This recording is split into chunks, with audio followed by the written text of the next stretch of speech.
Hello, good evening to everyone. Myself, Dr.Chandraiah Gopani.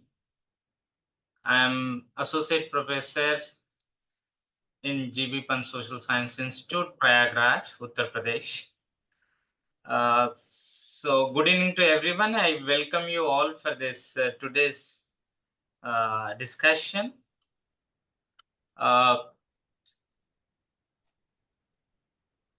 Just we are waiting for one more speaker to join, and then we will start.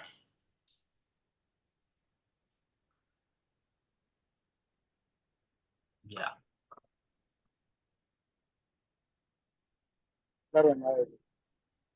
Okay. So, yeah. Jai Bhim, Chandraiah, brother. Jai Bhim, Jai Bhim, Jai Bhim, Jai Bhim. So I request everyone to unmute. I request everyone to mute. I would like to inform you that we are going on live stream. This program is on live stream. Facebook account Satyashodhak Collective. So therefore, I request every participant to mute, and also, if possible, stop your videos so that there will not be any network problem. So I think we'll start without any delay. The scheduled discussion is on understanding touchable and untouchable scheduled caste in Karnataka in the context of Supreme Court judgment on subclassification of SC reservation. So there has been a debate on this particular issue. Not only in Karnataka, throughout India, there has been a debate for a long time, more than 30 to 40 years, particularly in South India, of course in Punjab and other states also. So, however, the debate became very intense and widespread when the Supreme Court gave a judgment on this particular issue.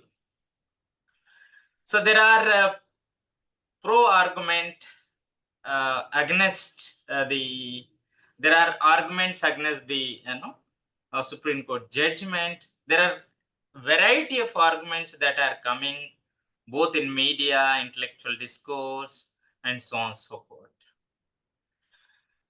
However, there are a couple of issues that are very core to the entire debate and also to the judgment. The one of the argument is the homogeneity and heterogeneity of the scheduled caste.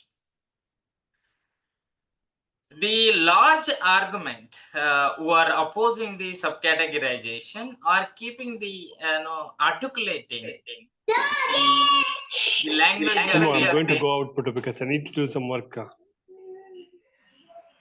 The language of the homogeneity. But the Karnataka case unique in understanding this heterogeneity of the scheduled caste category. The Satyashodhak Commission is self-identified. There are touchable scheduled caste, there are untouchable scheduled caste. Therefore, one has to understand the social hierarchies and the disparities that reflect in education, employment, in other fields. So therefore, this Karnataka case is very, very, I feel, unique. Of course, there are cases in different states, but the debate and discussion, local discussion in Karnataka really enrich this debate. So we have participants from across India, from Telangana, Uttar Pradesh, Delhi, Karnataka. So there are many people who are, some of them even from abroad. So I'm happy to have all the very diverse audience, and thanks for your time. So for today's discussion, we have with us 4 speakers who are very active in the public life, Karnataka public life. They are also young, inspiring scholars, public intellectuals, activists, political leaders. So in a way, I thought it help us and enrich us our understanding on this particular issue. So we have with us Professor Hariram, who is very active in Karnataka public intellectual discourse. He is the one who is a professor who has been teaching in different colleges. He is also advocate. He is a Bhujan leader. So he was a leader of the BSP as a president. So it is the highest post within the uh, state, Karnataka state. So he is very active both in social media also. So in a way, his contribution thinking really help us on this issue.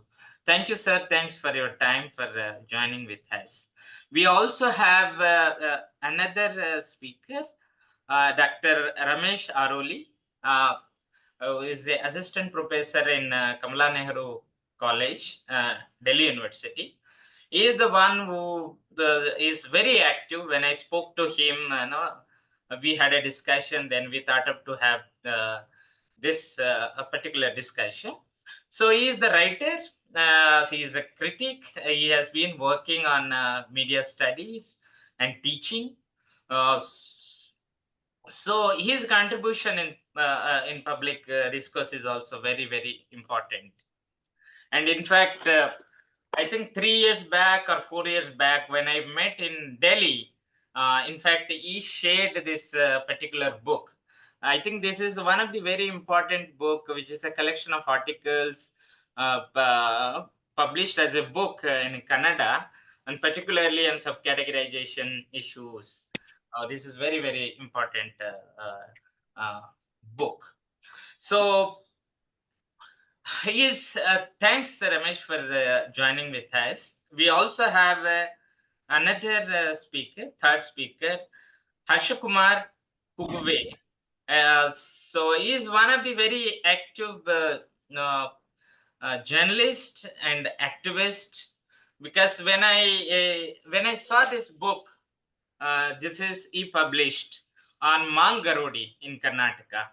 So I was so, although I don't know Kannada, but I so impressed that because working on a community which is invisible in public life, in Dalit discourse, I felt very happy, and then I contacted him.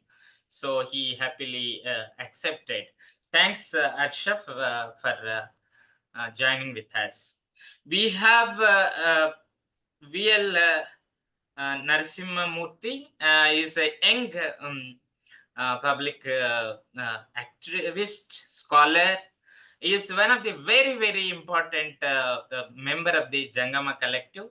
If you look at this Facebook, Instagram, and some of the newspaper reports, how Jangama Collective is creating a new intellectual public discourse altogether with the anti-caste perspective.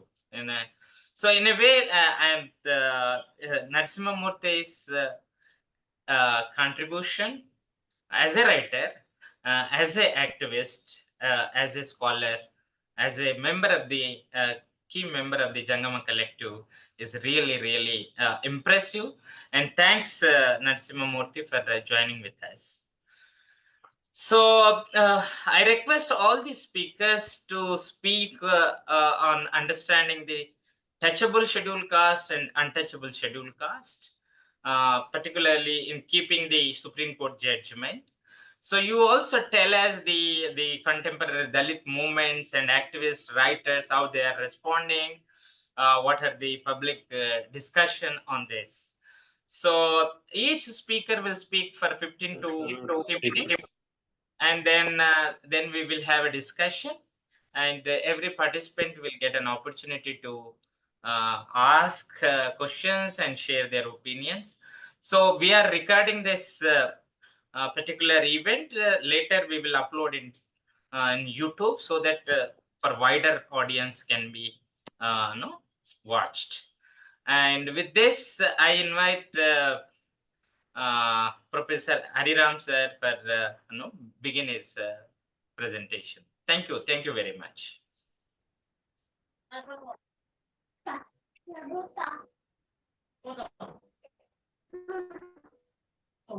Yeah. Good evening and good evening to everyone. And first of all, I would like to thank Gopani Chandraiah for giving me an opportunity to be in this discussion. And I'm also very happy that you're able to organize such a discussion so that we'll be able to spread and share the information as well as the facts about and also the myths which have been created around the subcategorization. So I think it will be opportunity for the people across India and across the globe to maybe able to understand more. So I would like to once again thank. And today we all know that the issue of subclassification among the scheduled caste groups or the scheduled caste list, has created the huge discussion, controversy, whatever you may say. And especially if you look at the northern states of India, where the most of them are, speaking against the subclassification. And especially in the states like Karnataka, Andhra, Telangana, Tamil Nadu, and these states, because these states are very much active in this issue of subcategorization. There is a big movement which has been there in these states for last 3 decades. That is more than 3 decades, and especially in Karnataka, after the Madhika Dandora, the movement, or the MRPS, Andhra Pradesh, with the influence of that, even in Karnataka, in the last 3 decades, this movement has been growing immensely, and there were different kinds of the movements and different kinds of the protests which was there, which was done in Karnataka in favor of the subcategorization. Initially, this voice of subcategorization was raised by the Madhika communities, and today, we know that in Karnataka there are 101 castes in the scheduled caste list, and today most of the communities have accepted, and most of the communities are in favor of the subcategorization in Karnataka, what we call as Valamisalaki, the internal reservation. Except Sir, please speak loudly. We cannot hear you. Please speak loudly. Okay, thank you. So, in Karnataka, except some groups where they claim themselves to be Colombo, the Koracha, Korama, the Bovi, and the Lambani communities, where except these, and even among those groups, few so-called leaders and so-called intellectuals, they have created some kind of notion, the myth around the concept of the internal reservation, and they are opposing it. But basically, if you try to understand what exactly this subcategorization is, I think we have to go to the base, the initial period, or if you look, I think we have to look at the genesis of the concept of the scheduled caste. We know that it was in 1911 for the first time when in the British India, when there was a census. It was for the first time the caste census was also done, and during that period, it was for the first time, they used to, they wanted to define who exactly, that is the terminology of the scheduled caste. So at that point of time, they're able to come out with certain criteria where the superintendent commissioner was able to come out with. Like there are the basic criteria. I don't want to go into all these things. There is one important criteria which says that those who do not worship cows, eat beef, and bury their dead. So there is this group. Except there are many other criteria. I want to focus only on these because it says those who do not worship cows, eat beef, and bury their dead. See, that means who are the people who come under the scheduled caste? That is basically it was the untouchables, where whom we claim as untouchables. Only these are the groups. And if you look at in Karnataka, basically it is the Holaya and the allied communities, and the Madiga and the allied communities, or the other group which comes under that. Basically, what we call as the right, where we call Holaya in Andhra equivalent to the Mala. Same thing in Karnataka, we have left, that is the Madigas, the equivalent to the Chamars and the other groups. So in these two communities and the allied caste, there are many other castes which come under this right and left. So basically, if you look at that, these were the untouchable caste which came under the scheduled caste list. But in 1921 in Karnataka, in the pre-independence era we're talking about, it was the king of Mysore who added the Lambanis and the Bovis into the scheduled caste list. And later on, if you look at in 1976, that is after the independence, in 1976, the Karnataka government had appointed the L.G. Havanur, the first backward class, the backward class commission after the independence. And that commission clearly, that is L.G. Havanur, the chairman of that committee, clearly says that the Bovis and the Lambanis, we cannot fit them into the definition or the concept of the scheduled caste or the untouchable.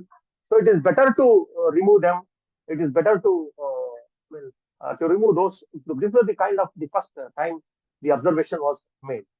But later on, it continued. And if you look at the internal reservation in connection with the recent Supreme Court judgment, the Supreme Court judgment has clearly told that there is nothing wrong in subcategorizing the scheduled caste list or scheduled caste in the scheduled caste list, and the subcategorization is constitutional. Is constitutional.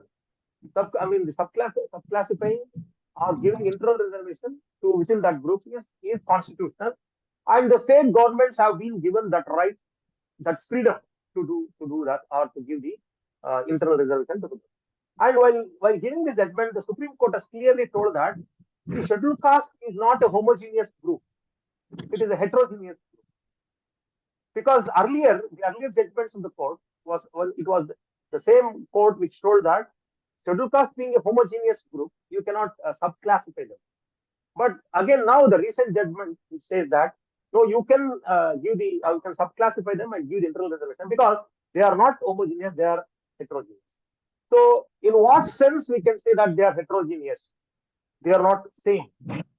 And we all know that in India, the caste is the basis of everything in India. The caste plays a very important role, and the caste decides your social, economical, and educational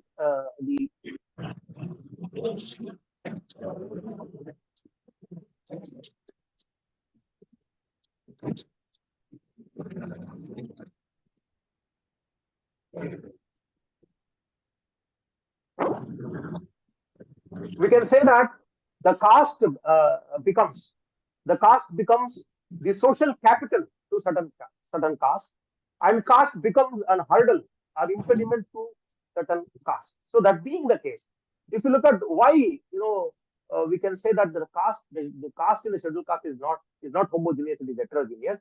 We know that every caste in India, socially, educationally, economically, they are not same. They are not equal.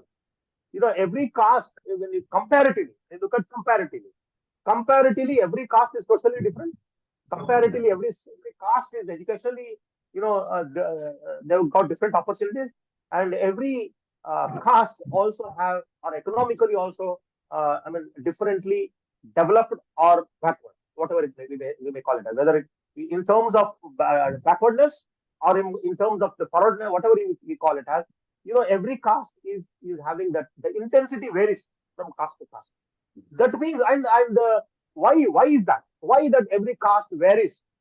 Why the socio-economic and educational conditions of every caste varies? That there are various reasons for it. There are various reasons for them. And if you coming to the Karnataka model, or coming to the Karnataka case, even in Karnataka, there are various groups. I told you that we have 101 castes in Karnataka, and all that 101 castes in that scheduled caste list are not equally educationally, benefited. They are not equally economically benefited, and they're also not equal in terms of what we call as the social status. Every one are different in all these criteria. And again, I'm telling you that the reasons we have to look into that. There are various reasons for that. There are various reasons for that, the forwardness or the backwardness of the different castes in this scheduled caste list. So in that case, if you look at, because of this, because of the various or we call the different intensities of the socio-economic and the educational condition. So that is why we cannot we cannot say that they are all homogeneous, because we do not have any kind of social relationship between any two castes in the scheduled caste list. And as I told you, in other all criteria also. That being so, it is heterogeneous, and I say that we accept that, yes, whatever the Supreme Court has told that these are not homogeneous, these are heterogeneous, I think that has to be acceptable. So when coming to the again Karnataka, every group, every caste in Karnataka, they're able to get the socio-economic and the educational benefits of the different what we call the intensity or the different rate. That being so, that means they claim that some castes are able to, and again with some what to say that, with some kind of the what we call the conditions applied. Like for example, in the total reservation, whatever we have got, in the total percentage of the reservation, whatever we got, of course today, both at the central level as well as the state level, the whatever the quota these communities have been given, that has not been executed or implemented 100%. That means, for example, in Karnataka, if it is 18%, that is 15% for the scheduled caste, the 15% reservation is not implemented. We have not got the 15% reservation in Karnataka. Same thing applies in the center. But in whatever the reservation we have got, let us say we have got 9% or 10% or 11% or whatever the percentage may be, within that, whatever the reservation we are able to get, whatever the quota the scheduled caste is able to get, and out of that quota we have received, all the communities which comes under the scheduled caste is not equally represented. Each community, each caste has not got equal share in whatever the quota we have received. That means there are certain castes who have benefited more, and there are certain castes who have not benefited to their whatever the share they are supposed to get. And there are certain communities, there are certain castes, you don't find them anywhere. They're not visible at all. They're not visible in terms of education. They're not visible in any employment. They're not, their economic condition is worse. Still, they're lagging behind. I think they are 400-500 years. They're I think 400, 500. They were away from us, and even they are politically not at all represented, and their social status is worse. So in that case, that is why, because some caste had some advantage, and that because of that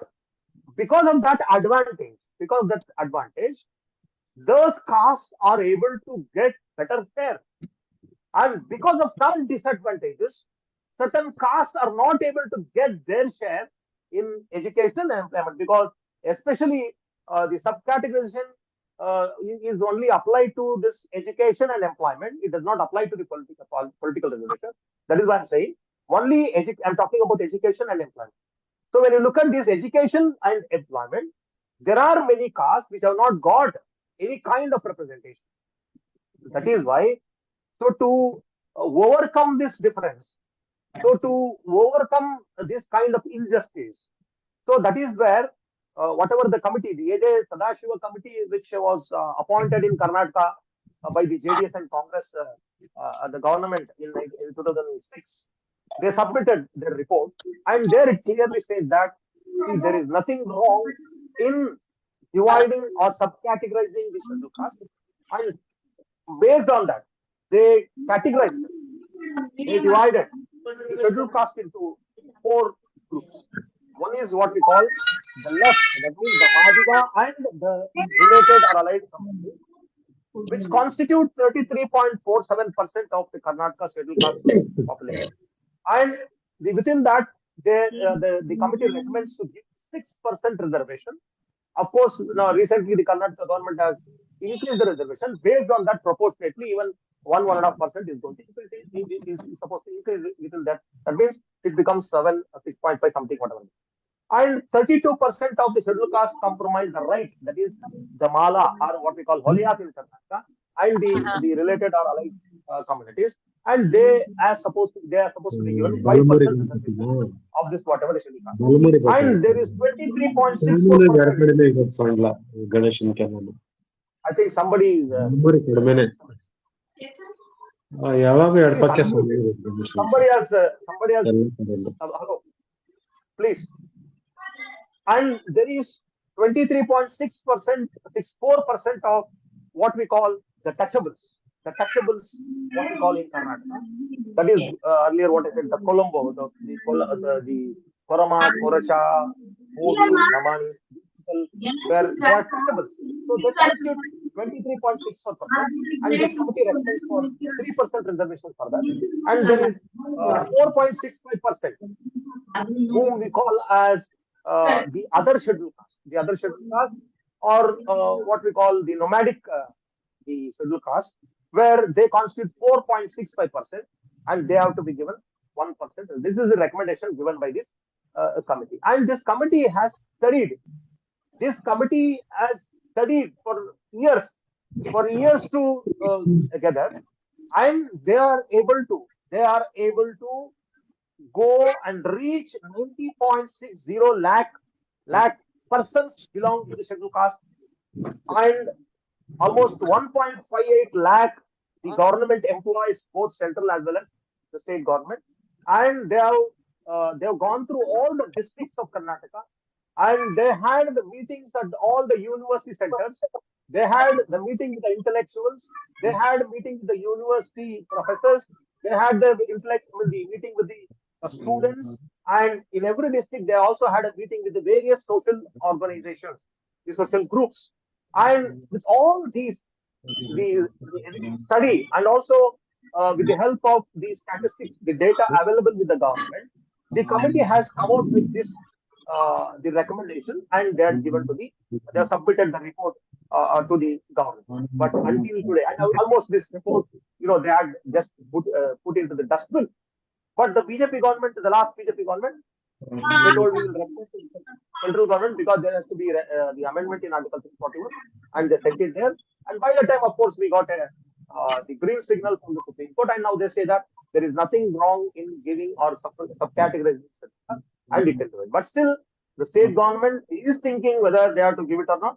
But it is constitutional, because there are various arguments, especially in the northern India, claiming that by giving dividing the scheduled caste or subclassifying, it is not dividing, subclassification, because there's a lot of difference between dividing and subclassifying. Because subclassification we have already with the within the OBC groups. That being so, there is nothing wrong in subclassifying the scheduled caste also, and I think it has to be extended to scheduled tribes also, because the subclassification means giving the share to each and every caste based on their proportional representation. So that being so, every group is divided into 4 groups, and based on their percentage, the percentage fixed and reservation is given. So there is no question of dividing. It is subcategorizing to see that, because the constitution clearly says that every group has to get their share. So that being so, there is nothing wrong in subclassifying, because there is no question of dividing. It is about giving their share equally because only when every caste gets their equal share, then only that will be able to bring about some kind of unity among these groups, because every caste is able to equally benefit, and equally, they will be able to move over a ladder, and equally they'll be able to sustain, and equally every caste is going to what we call develop equally, and every caste is going to get their equal share. That being so, when every caste, they're able to be, if they're able to be self-dependent, then automatically there is going to be some kind of the bonding and some kind of unity between the caste, because then the question now, again, one of my observation is, I think when there is subclassification, now we know that whatever the quota we are being given, that has not been fulfilled, because we have, only 8%, 9% of them, even 10% of it is fulfilled. But I think when it is subclassified, and definitely all these groups will come together to see that the 15% in the Karnataka state, and whatever it is, 22 or whatever the percentage in the union government, it will be fulfilled, because then everyone will feel that if that complete quota is fulfilled, then every one of us is going to get more opportunities, are going to get the whatever the share we are supposed to get. In that way, we will be able to unite together to see that the remaining quota, which has been kept as a backlog since decades, will also be fulfilled, because then every community will get that urge saying that, yes, I have to get some more, I have to get more. So that being so, these groups may unite together and fight for the fulfilling of that, whatever the backlog the government, both state and central government or union government, is able to keep them as a backlog. So in that context, I think whatever the Supreme Court judgment has been given by the Supreme Court, I think there is nothing wrong in it, and there is no question of dividing scheduled caste. I think it will strengthen the scheduled caste, because that is going to create some kind of bonding between the groups in claiming their share. And again, when you say, practically speaking, thinking that scheduled caste is one group and they are united itself is a nonsensical argument, because no scheduled caste group, that is in Karnataka, 101 scheduled caste groups, they are not united, because that is the psychology of the caste. That is the basic, the psyche behind the caste. It will never unite anybody. See, when you say there is a unity among this caste, I think this is a nonsensical argument. I think we are yet to unite. We are yet to bring these groups together, and this is possible only by making every caste, every social group equally, strengthen them equally, and only then we will be able to create that kind of bonding and unity among this community. So I feel that there is nothing wrong in that by subclassifying the groups, because in Karnataka there are the different scheduled caste, the caste and the scheduled caste, and each caste, as I told you earlier, each caste is different socially, educational, and economical. So that is why to provide equal opportunities is right to do that. I think later on, if through some questions, I'll be able to share more. Thank you for giving me this opportunity. Thank you, sir. Thank you very much. It was really very important argument from the Karnataka experience. So the idea of homogeneity and heterogeneity. Hello. Hello. Chandraiah. Yes. ನಾನು ಲಿಂಗರಾಜ್ ಮಾತಾಡಿದ್ರಿ. ಈಗ ಕರ್ನಾಟಕದ ಒಳ ಮೀಸಲಾತಿ ಬಗ್ಗೆ ನಾವು ಚರ್ಚೆ ಮಾಡ್ತಾ ಇದೀವಿ. ಫೈನ್. ಹೇಳಿ. Okay, so ನಾವು ಕರ್ನಾಟಕದ ಒಳ ಮೀಸಲಾತಿ ಬಗ್ಗೆ ಚರ್ಚೆ ಮಾಡ್ತಾ ಇದ್ದೀವಿ. I request we will have a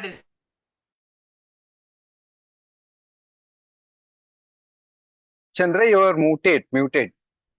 Please switch on the mic. When 4 speakers complete their presentations, then we will have a discussion. So I request please mute your videos as well as voice. It disturbs a lot. Now we have a second speaker, Harsha Kumar. So who worked on Mangarodi is ಒಂದ್ ನಿಮಿಷ ಅಲ್ಲ ಒಂದ್ ನಿಮಿಷ ಕೇಳ್ರಿ ಒಂದ್ ನಿಮಿಷ I ಕೇಳ್ರಿ. request Harsha Kumar to speak. Hello Yeah. ಅಲ್ಲ ಒಂದ್ ನಿಮಿಷ ಕೇಳ No, it's all same means color. Hello Thank you, Chandraiah sir. And, good evening, one and all. Am I audible to everyone? Yes, you are audible. Tell me. Thank you. Firstly, I thank you for organizing such a wonderful discussion about subcategorization. Yes. Hello Hello. Bus ko na hello. Hello. ಹರ್ಷ ಹೇಳಿ sir, Prasanna ಯಾರು? Kumar sir please mute ಮಾಡಿ. 4 ಜನ ಮಾತಾಡಿದ್ಮೇಲೆ ನಾವು discussion ಮಾಡ್ಬೋದು. ಚಂದ್ರಯ್ಯ ಸರ್ಗೆ ಕನ್ನಡ ಅರ್ಥ ಆಗಲ್ಲ. Prasanna Kumar sir ಇಲ್ಲ ನನ್ನೊಂದು ಮಾತು ಕೇಳಿ. ಏನ್ ಹೇಳಿ ಸರ್? ಸರಿ ಸರ್, 4 ಜನ ಮಾತಾಡಿದ್ಮೇಲೆ ನಾವು ಚರ್ಚೆ ಮಾಡ್ಬೋದು. Mute all of them so that you can allow only the speaker. ನಾನ್ ಲಿಂಗರಾಜ್ ಮಾತಾಡೋದು. ಹರ್ಷ ಹೇಳಿ ಸರ್. ಏನ್ ಗೊತ್ತಾ, ಈಗ ಇವರು ಒಳ ಮೀಸಲಿದ್ರಿಗೆ ಮಾತಾಡ್ತಾ ಇರೋದು ಫೈನ್. ಅದ್ರಲ್ಲಿ ನೀವು ಸ್ಪೀಕರು, ನಮ್ಮ ರಮೇಶ್ ಅರ್ಲಿ ಸ್ಪೀಕರು, ಮತ್ತೆ ನಮ್ಮ ವಿ ಎಲ್ ಸ್ಪೀಕರು, ಇನ್ನೊಬ್ರು ಯಾರೋ ನಮ್ಮ ಹರಿರಾಮ್ ಸ್ಪೀಕರು. ಬಟ್ ಏನಾಗಿದೆ ಗೊತ್ತಾ, ವಾಸ್ತವದಲ್ಲಿ ನಾನು ನಾಟ್ ಪೊಲಿಟಿಷಿಯನ್, ನಾನು ವಾಸ್ತವ ಆ ಕಮ್ಯುನಿಟಿ ಲೆಕ್ಕ ಕೇಳ್ತಾ ಇರೋದು.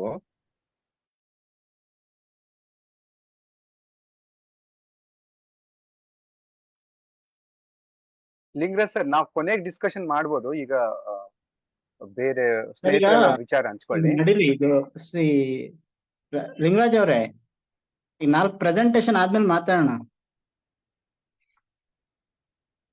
Okay. Thank you for organizing this discussion, and I am requested by Chandraiah sir to talk about the Mangarudi. I mean, to talk about the subcategorization issue in the light of the Mangarudi perspective. So I would like to bring to your notice about some aspects about this community. Why this community in the context of this subcategorization is Mangarudi is a scheduled caste. As you may have know that there are 101 scheduled castes are there in Karnataka. Out of that, this comes this is also one of the scheduled caste. And as Hariram sir already have told, I mean, has presented, has brought to our notice that there are 4 groups as made by the Satyashodhak Commission, that there are touchables, untouchable, and left and within the untouchable castes in Karnataka, there are again left hand and right hand communities. So left hand is represented, I mean, the main caste is Madiga or the Mang, whatever we say, and the right hand is represented by Holaya, or as called Mala in Andhra Pradesh.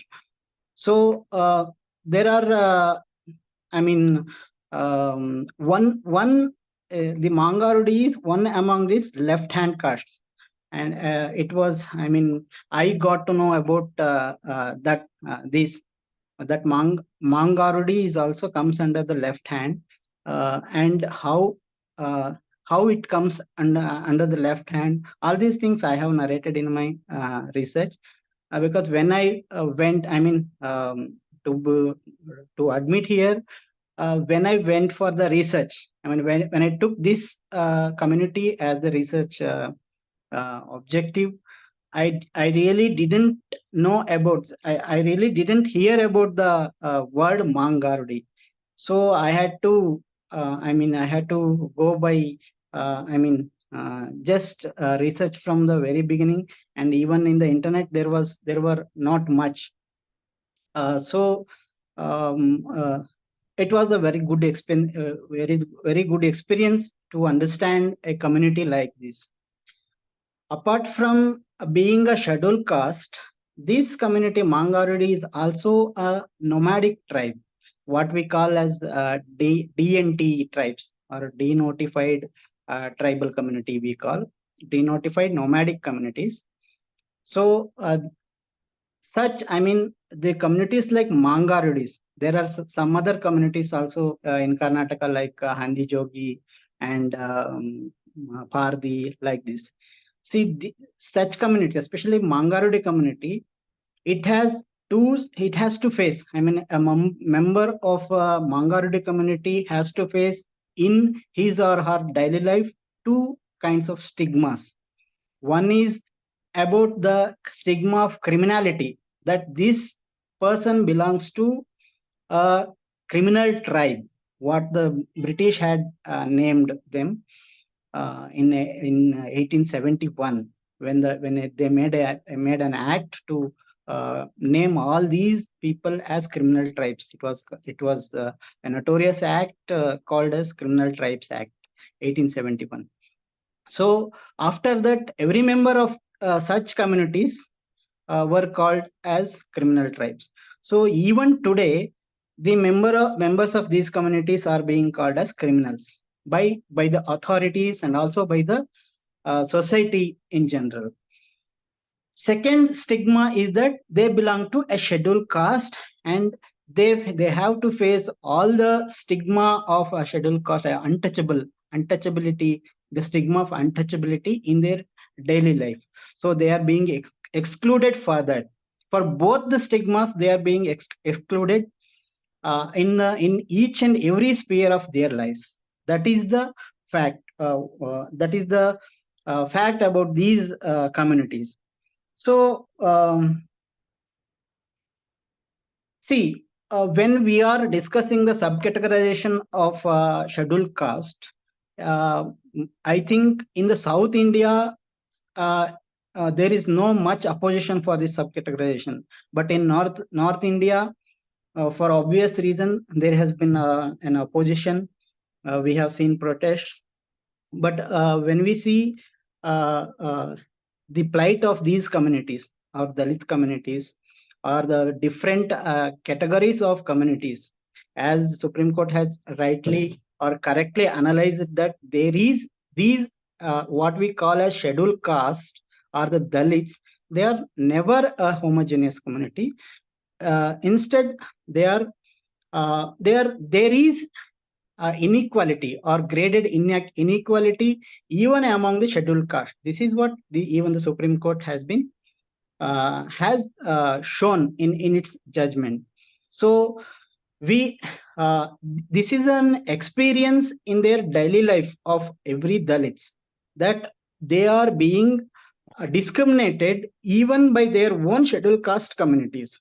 So that is what I understand by seeing the lives of, or by seeing the characteristics of this Mangarudi community.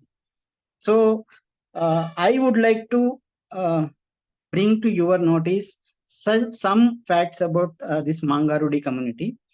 As I have already told that it is a caste under left hand communities represented by Madiga community. Even if you take the issue of their reservation or political representation, or in jobs, in everywhere, even in education, they are being discriminated. When I went to Kalaburgi or Gulbarga in North Karnataka, there are exactly on the day of in the week when I was doing a field work there. So I was visiting the community and talking to the community people. Some persons belong to Mangarudi community were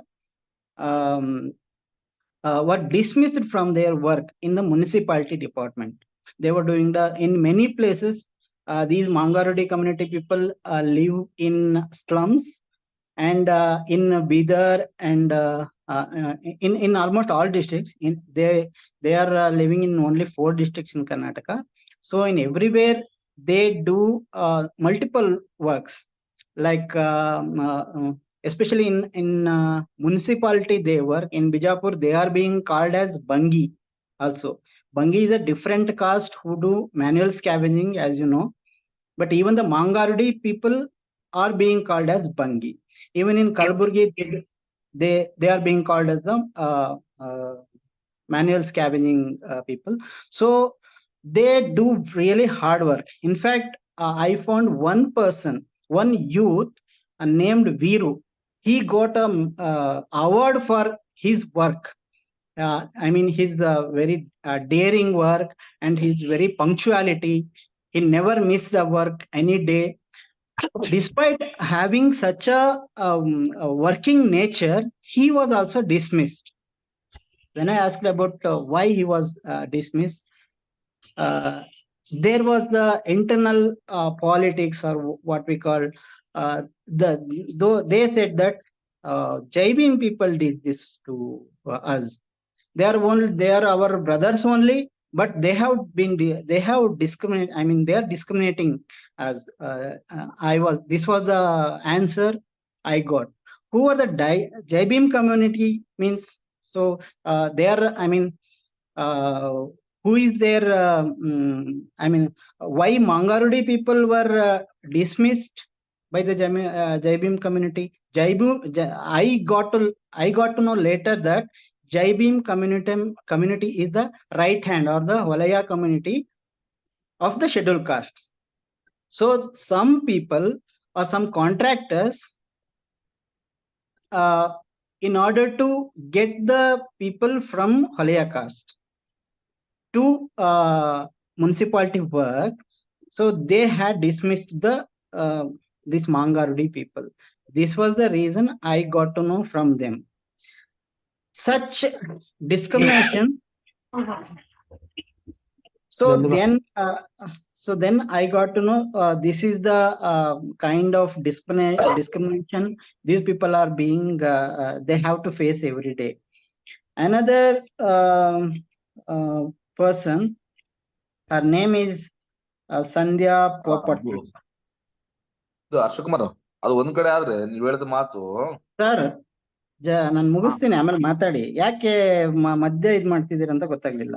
ಇಲ್ಲ, ಯಾಕೆ ಗೊತ್ತಾ, ನಾನು ಹೇಳಿದ ಮಾತು ಗೊತ್ತಾ, ನೀವ್ ಹೇಳಿದ ಆಮೇಲೆ ಮಾತಾಡಿ ಸರ್. ಈಗ ಅವ್ರಿಗೊಂದು ಇದಿದೆ, ಏನು 4 ಜನ ಮಾತಾಡ್ತಾರೆ, ಆಮೇಲೆ ಡಿಸ್ಕಷನ್ ಅಂತ, ಆಮೇಲೆ ಡಿಸ್ಕಷನ್ ಮಾಡೋಣ sir. Fine sir, okay. Thank you. So just to quote from there is a post-graduation holder named Sandhya Popat Upadhyay. I would like to quote her words. She told me that in the research, I had 3 of my applications have been rejected. Actually, these people are from the Hyderabad, Karnataka. You might be knowing that there is SC for a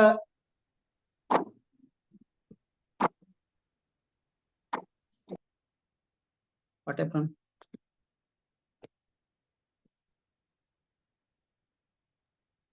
Harsha, we can hear you. You can hear? Okay. Because we can hear. Okay. So see, every scheduled caste person gets a reservation under the scheduled caste, and also from Hyderabad, Karnataka region, there is a special reservation called 371J. So that has been brought under an act, I mean amendment to constitution. What she was telling that 3 of my applications were rejected. I applied for a village accountant post, a primary teacher post, and also some aided post, but I have not been given an opportunity to job. So she was asking me, what is the use of my study? I have studied till post graduation. I am being rejected just because I belong to Mangarudi, even not SC, just because a Mangarudi person, because we are being treated as criminals and untouchable here. So she is asking, we are kept away from the 370J reservation also. And she also tells that she also had talked about this in a meeting in which commissioners and ministers were also present. And also she tells that I talked holding a mic in front of them. I also demanded that if you want to give reservation, give to everybody among the scheduled caste, and also give a reservation to us also. Otherwise, you just throw away these some equality, liberty, all rights. Just throw away, and also throw away this right against the exploitation. This is what she spoke in front of the commissioners and ministers. So this is the plight of the Mangarudi community people who are well educated also. There are very few people who are educated. Only 25% of the whole community has got literacy in the whole community. And I would like to give one example, one positive example. There is only one person. The whole population of the community is 6,000, just 6,000. When I did the head count of every person there, among out of this whole population, only one person from Bijapur, his name is Ratan Gosavi Sakat.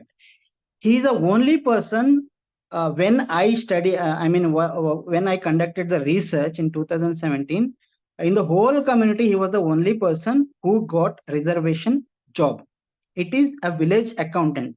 They call here talate job. So village accountant job. Because he got a job in the reservation, he was able to educate his children. Now his grandchildren are doing engineering, MBBS, and also MTech. See, the result of only one person who had got a reservation as a in the village accountant job 3-4 decades ago. Now he has able to educate the whole community in the in Bijapur, and also many people in his family are able to get good education, and maybe if they are given a reservation, or if they are given a good opportunity, they may also get jobs. This is the positive. But apart from this person, there are no other person who has got the reservation in the 15% scheduled caste reservation.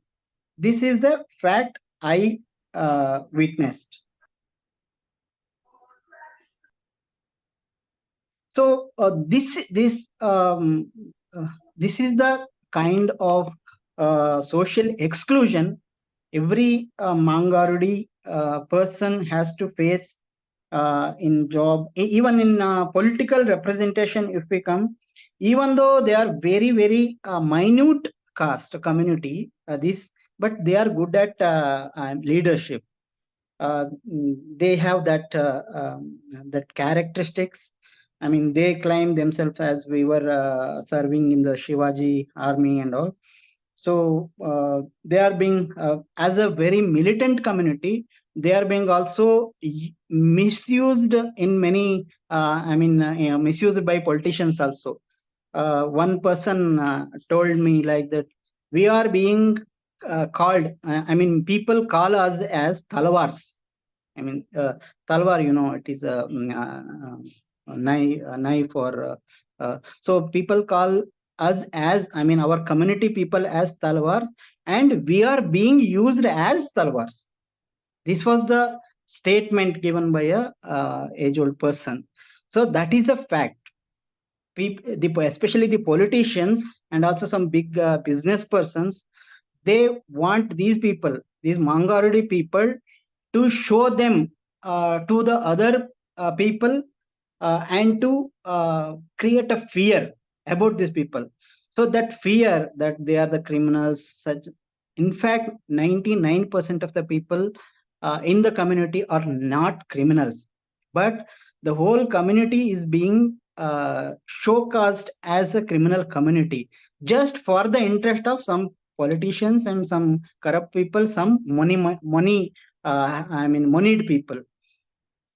Just to by doing so, they are able to, such real criminals who are not Mangarudi, who are general category people. There might be even they are among the upper strata of the society. They use these people to protect their power, to protect their their resources, their property, and all these things. So this is the and whenever any cases of theft happen in Gulbarga or Bidar, anywhere, these people are being taken by the police. This is the plight of every criminal tribe. You might have, recently, 2-3 years ago, even Kiran Bedi, IPS officer, she has also, told that these criminal people, she had talked about the Banwari community of Uttar Pradesh, that they are very habitual criminals.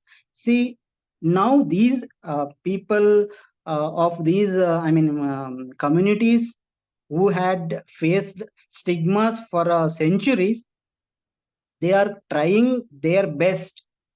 They're really trying hard to come out of their stigma, that they also want to live like us, live like the civilized people. But the society, the administration, this reservation, the present reservation system, this is not really allowing them to come open or come to the mainstream. This is the struggle. Even in terms of basic facilities also, they are being denied every day.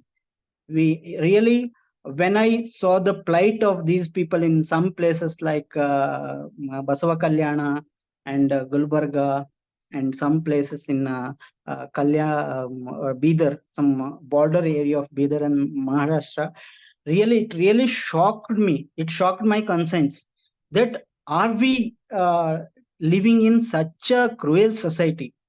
Because these persons, just because they belong to a community, they belong to a caste, a Mangarudi, they are being treated like animals.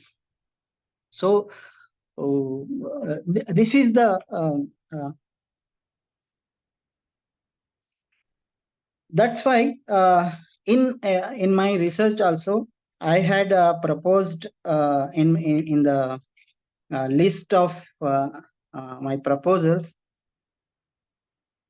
I had proposed a special reservation, even among the SCs, a special reservation for these people. I mean, these scheduled caste nomadic people, even among the SCs, and even though, see, the Sadashiva Commission has proposed 4 groups like A, B, C, D. One is for touchable, untouchable, left hand, and right hand. See, even among the left hand, this is one community among left hand. Even left hand, what I feel is there is an urgency to provide. There is an urgency to provide. Hello. ಒಂದ್ ನಿಮಿಷ ಇದು ಹರ್ಷ sir ಮುಗಿಸ್ತಾ ಇದ್ದೀನಿ ಸ್ವಲ್ಪ ದಯವಿಟ್ಟು disturb ಮಾಡಿ. ಅಲ್ಲ ಮುಗಿತು ಮುಗಿಯಕ್ ಬಂತು ತಾಳಿ ಸರ್, ಸ್ವಲ್ಪ ತಾಳಿ. ಈಗ ನೀವು ಮಧ್ಯ ಕಟ್ ಮಾಡಿದ್ರೆ ಯಾರಾದ್ರೂ ಮಾತಾಡುವಾಗ ಏನಾಗುತ್ತೆ?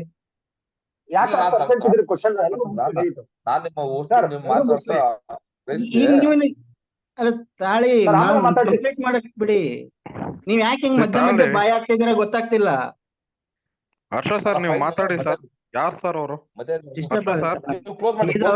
ನಮಸ್ತೆ ಹರ್ಷ ಸರ್. ಟೋಟಲಿ 100% ರಾಂಗ್ ನಿಮ್ದು ರಿಸರ್ಚ್. 100% 1% ನಿಮ್ ರಿಸರ್ಚ್ ಅಲ್ಲಿ ಸತ್ಯ ಇಲ್ಲ. Okay, sir. ಮತ್ತೆ ಅವ್ರು ಏನ್ ರಿಸರ್ಚ್ ಮಾಡಿರಿ ಸರ್ ನಾವು ನೀವು? ಈಗ ಸುಮ್ನೆ ನಮ್ಗ ತಪ್ಪು ಅರ್ಥ ಆಗುತ್ತಾ? ಟೋಟಲ್ ಪೂರಾ ಹೇಳಿ. ಬಕ್ವಾಸ್ ರಿಸರ್ಚ್ ರೀ. ಯಾಕೆ ಸರ್ ಹೇಳಿ? ಏನ್ರಿ ಸರ್, ಒಂದನ ಸತ್ಯ ಮಾತು ಹೇಳಿಲ್ಲ ನೀವು. ರೀ ಆಯ್ತು ರೀ. ಒಂದ್ ಸತ್ಯ ಮಾತು ಹೇಳಿಲ್ಲ. ಹೇಳಿ, ಸುಮ್ನೆ ನೀವೊಂದು ಏನೋ research ಫಿಲಮ್ ಅಲ್ಲಿ ಮಾಡಿ sir. ಮಾಡ್ತಾರಲ್ಲ, ಫಿಲಮ್ ಅಲ್ಲಿ ಯಾವ್ದನ ಒಂದು ಕಮ್ಯುನಿಟಿಗೆ ನೀವು ಇವತ್ತು ಒಳ ಮೀಸಲಾತಿ ಬಗ್ಗೆ ಹರ್ಷ sir. ಮಾತಾಡಕ್ ಬಂದಿರಿ ಏನ್? ಬರೀ ಮಾಂಗರವಾಡಿ ಕಮ್ಯುನಿಟಿನ ನೀವು ಅವ್ರಿಗೆ ರಿಸರ್ವೇಶನ್ ಹೆಚ್ಚಿಗೆ ಮಾಡಕ್ ಬಂದಿರಿ ಸರ್? ಹೌದ್ ತಾನೆ. Sir, ನನ್ನ ಪ್ರೆಸೆಂಟೇಶನ್ ಏನ್ ಮುಗಿಸ್ತೀನಿ. ಸರ್ Just give me 5 ಸಿಟಿಯಲ್ಲಿ minutes. ಪೂರ್ತಿ ಇಲ್ಲ ಸರ್, ಎಲ್ಲ ಸರ್, ಮುಗಿದ್ಮೇಲೆ ಮಾತಾಡಿ ದಯವಿಟ್ಟು. ದಯವಿಟ್ಟು ಎಲ್ಲ ಹರ್ಷ, ಮುಗಿದ್ಮೇಲೆ ನಾವು ಮಾತಾಡಿ. ಡಿಸ್ಟರ್ಬ್ ಮಾಡಬೇಡಿ ದಯವಿಟ್ಟು. ವೆರಿ ವೆರಿ ಎಲ್ಲ ಬ್ಯಾಡ್ ಮುಗಿದ್ಮೇಲೆ ಮಾತಾಡಿ. ನಾಳೆ ರಿಪ್ರೆಸೆಂಟೇಷನ್, ಜನ ಮಾತಾಡಿ. ಮಿಸ್ಗೈಡಿಂಗ್ ರಿಪ್ರೆಸೆಂಟೇಷನ್, Sir, ದಯವಿಟ್ಟು discussion ವೆರಿ last ವೆರಿ ಎಲ್ರನ್ನ misguiding Please, representation. I request as a host, please allow Harsha Sir. to speak. If there are any Sir, different he is misguiding, opinions, sir. He is misguiding to Chandraiah. all. He is totally misguiding, 100% misguiding to all. Okay, okay, sir. ಇರ್ಲಿ, ಆಯ್ತು. Okay, just I would like to conclude in 5 minutes. ಹರ್ಷ, ಏನ್ sir ಸುಮ್ನೆ ಅರ್ಧಂಬರ್ಧ ನೋಡ್ಕೊಂಡು ಎಲ್ರಿಗೂ misguide ಮಾಡ್ಬೇಡ ದಯವಿಟ್ಟು. Sir, research ಏನ್ ಸರ್ ಆಮೇಲೆ ಗೈಡ್ ಮಾಡಿ ಸರ್ ನೀವು. ಸರ್ ದಯವಿಟ್ಟು ಆಮೇಲೆ ಗೈಡ್ ಮಾಡಿ. ಅಷ್ಟೇ ಮಿಸ್ಗೈಡ್ ಮಾಡ್ಲಿ, ಆಮೇಲೆ ನೀವು ಗೈಡ್ ಮಾಡಿ ದಯವಿಟ್ಟು. ಆಯ್ತು, ಅವ್ರು ಮಿಸ್ಗೈಡ್ ಮಾಡ್ಲಿ, ನೀವು ಆಮೇಲೆ ಗೈಡ್ ಮಾಡಿ ದಯವಿಟ್ಟು. ಪ್ಲೀಸ್ ಕೇಳ್ರಿ Okay, ಕೇಳ್ರಿ. okay. ಓ ಚಂದ್ರಯ್ಯ ಕೇಳ್ರಿ, ಸ್ವಲ್ಪ ಕೇಳ್ರಿ. ನಾವ್ ಹೇಳಿದ್ ಕೇಳ್ರಿ. ನೀವು ಒಂದು ನಿಮಿಷ ಕೇಳ್ರಿ. ಈಗ Why is the host not muting everybody so that we can talk now? Okay. See, in my research, I have also proposed a special reservation for these nomadic DNT scheduled caste tribes. It is very necessary and it is very urgent also. If we do not do such, if we do not provide such sub categorization among the scheduled caste and among the left-hand people also, then these people ತಕ್ಷಣಕ್ಕೆ ಮಾತಾಡಿದ್ರೆ ಇದಾಗಲ್ಲ, ಏನದು ಮೀಸಲಾತಿ ಜಾರಿ ಆಗಲ್ಲ. ಸಮಸ್ಯೆ ಗೊತ್ತಾ? ಸಮಸ್ಯೆ ದೇಶದಲ್ಲಿ ಯಾವ ರಾಜ್ಯದಲ್ಲೂ ಇನ್ನು ಇಂಪ್ಲಿಮೆಂಟ್ ಆಗಿಲ್ಲ.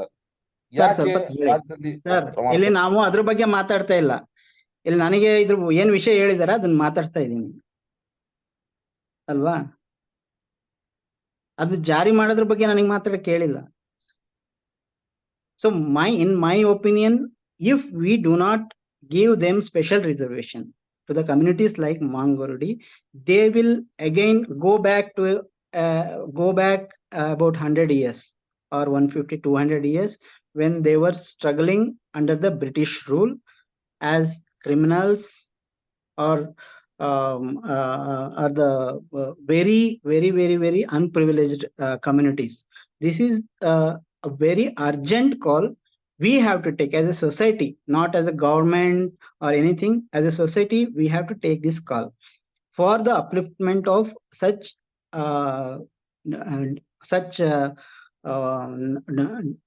communities, underprivileged communities, socially, economically, and politically excluded communities. Okay.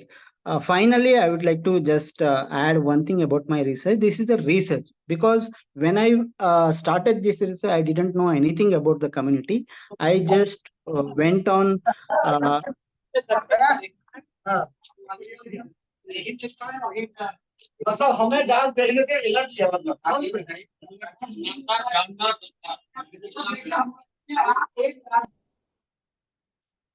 I just went on searching for the facts.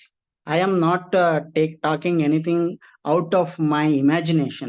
This is what I have experienced when I was researching about a community, what I heard and what I have some facts. Even that is the reason I did a head count of this community was that there was no proper population statistics also was available in any government these things, and also even though there were some PhD theses earlier, even there was no clue about the population also.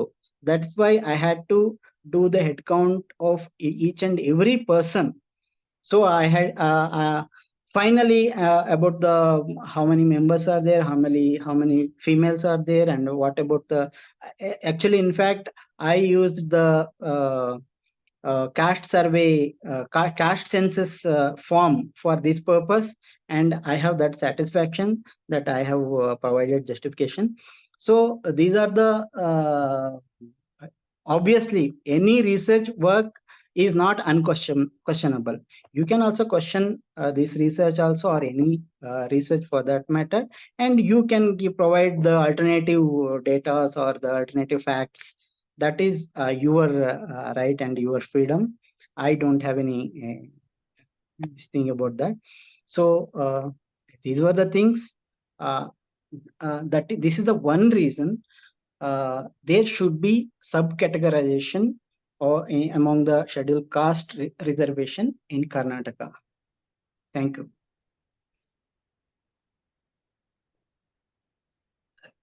Thank you, Harsha Kumar, Kugwe.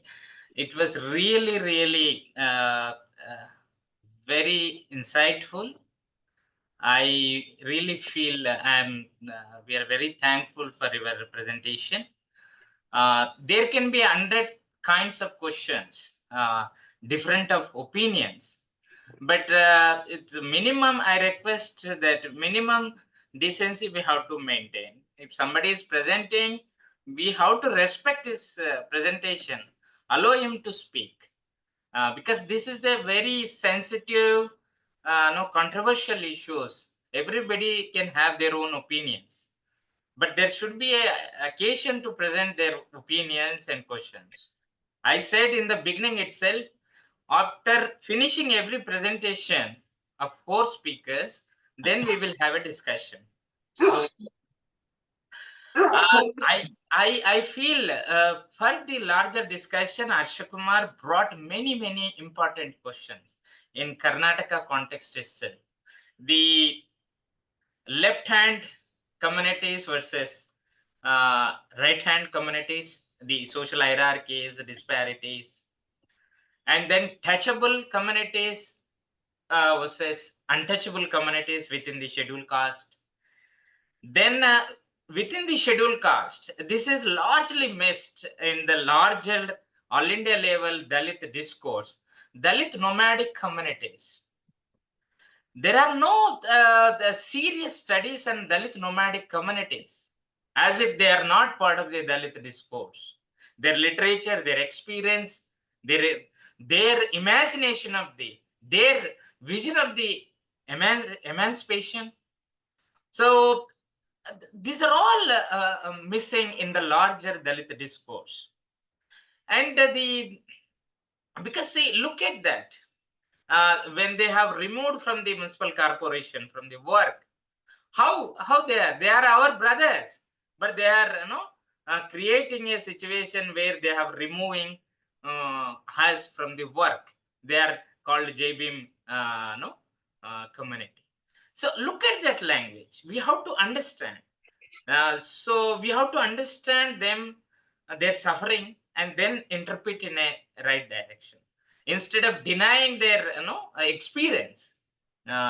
So thank you, Harsha Kumar. It's really, I feel it is real enrich us, so insightful. I request please go through this. If there are any different opinions, you can present through writings. With this, I invite Dr. Ramesh Aroli, Assistant Professor in Delhi University, to present his presentation. Thank you. Ramesh Aroli. Thank you. Yeah. Thank you, Chandrana, for organizing this discussion. And I just share my ideas on recent developments in Karnataka, as well as the idea of how to abolish the caste, right? So Baba Sahib Ambedkar has already, in the annihilation of caste, he has mentioned that we should often organize intercaste dinners occasionally, as well as intercaste marriages can help us in abolishing the caste, right? So Chandran, I want to share a small PPT wherein there are some cases of crime against Dalits within subcaste in Karnataka. So please allow me to share the PPT.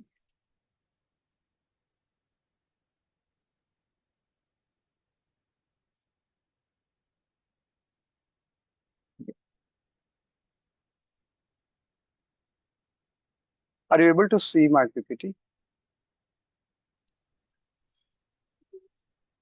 Children, is it visible? No, it's not visible. Okay. Yeah, now it is visible. Visible, right.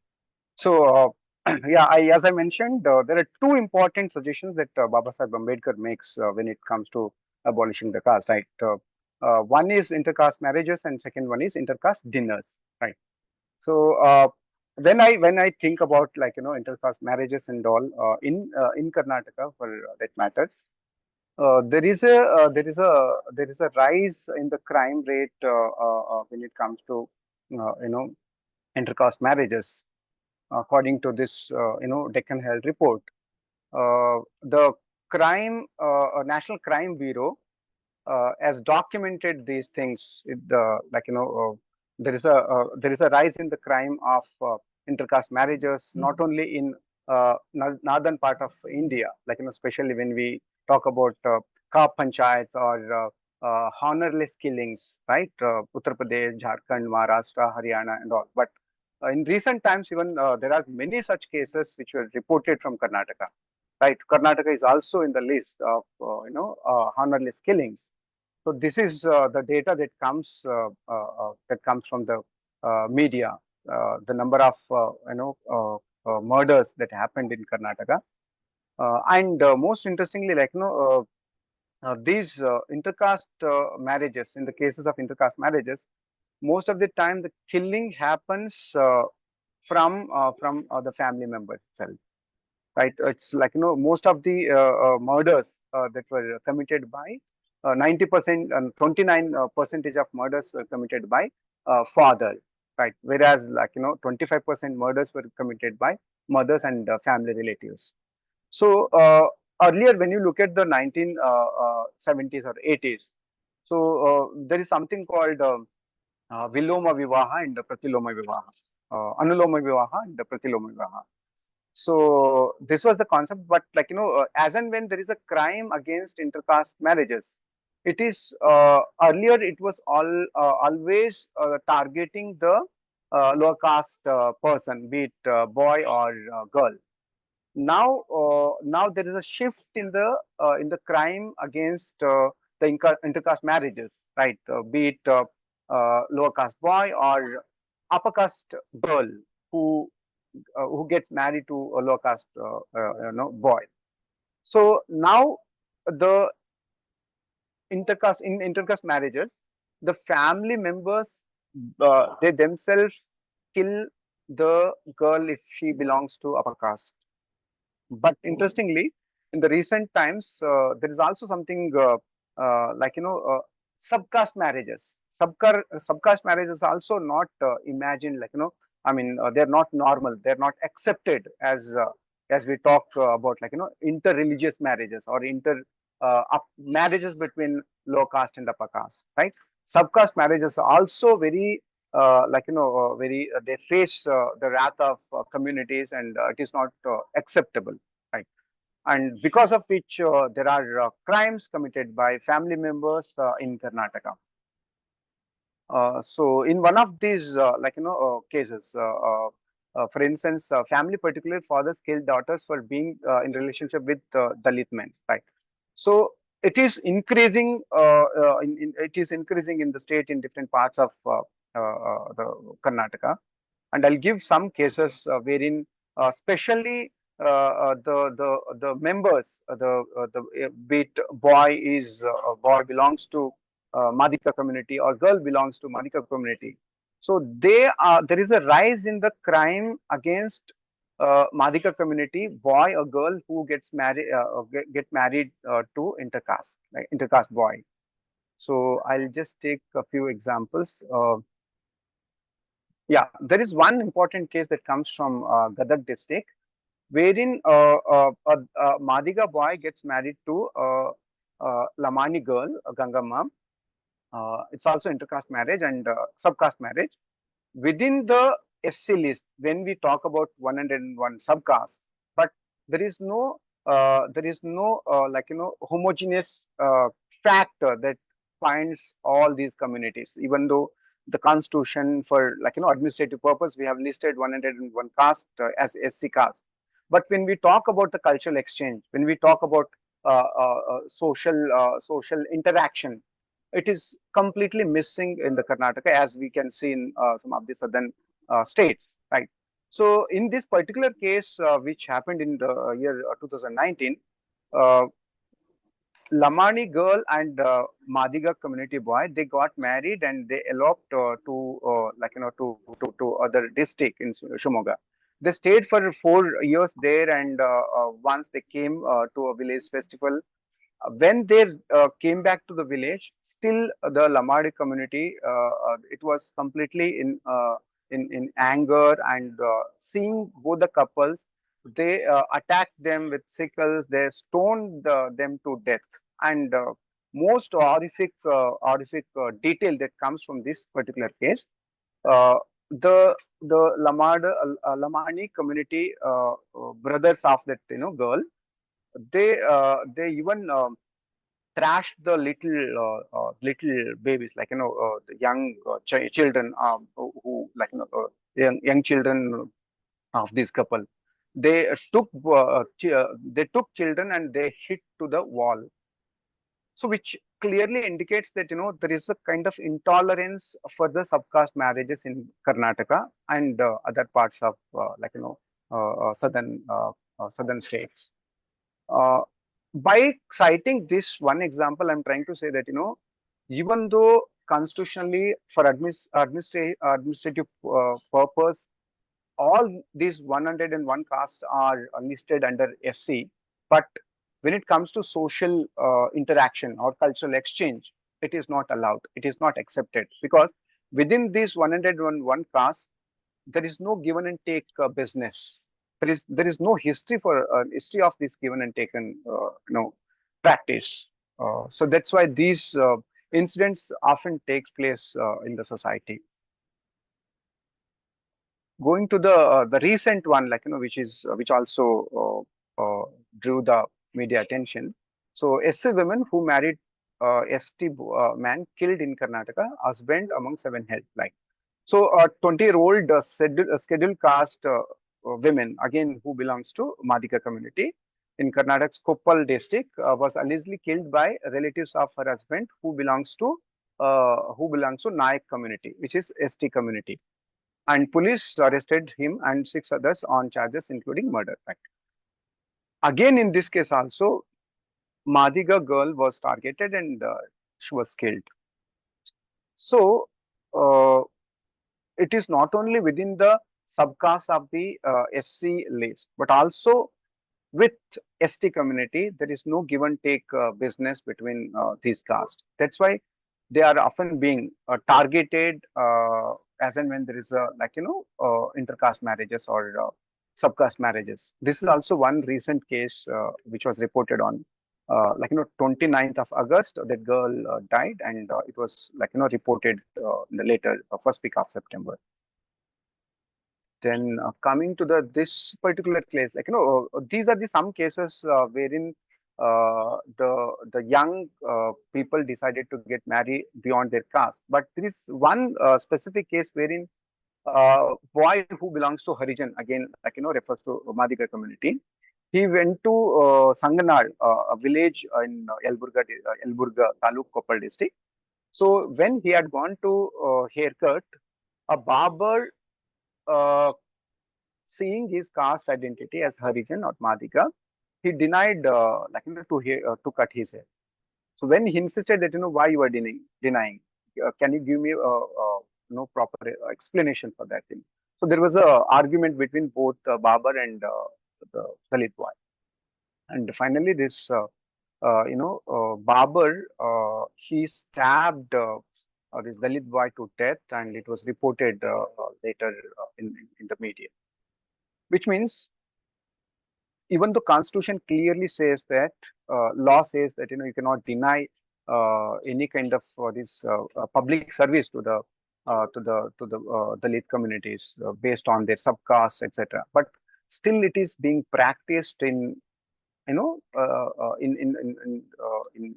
towns, even in villages, it's being practiced. So this is one case, like not only about cultural exchange, not only about social interaction, but when it comes to accessing the public service, right? Public service like haircut or like fetching water from the water sources in villages, it is not allowed.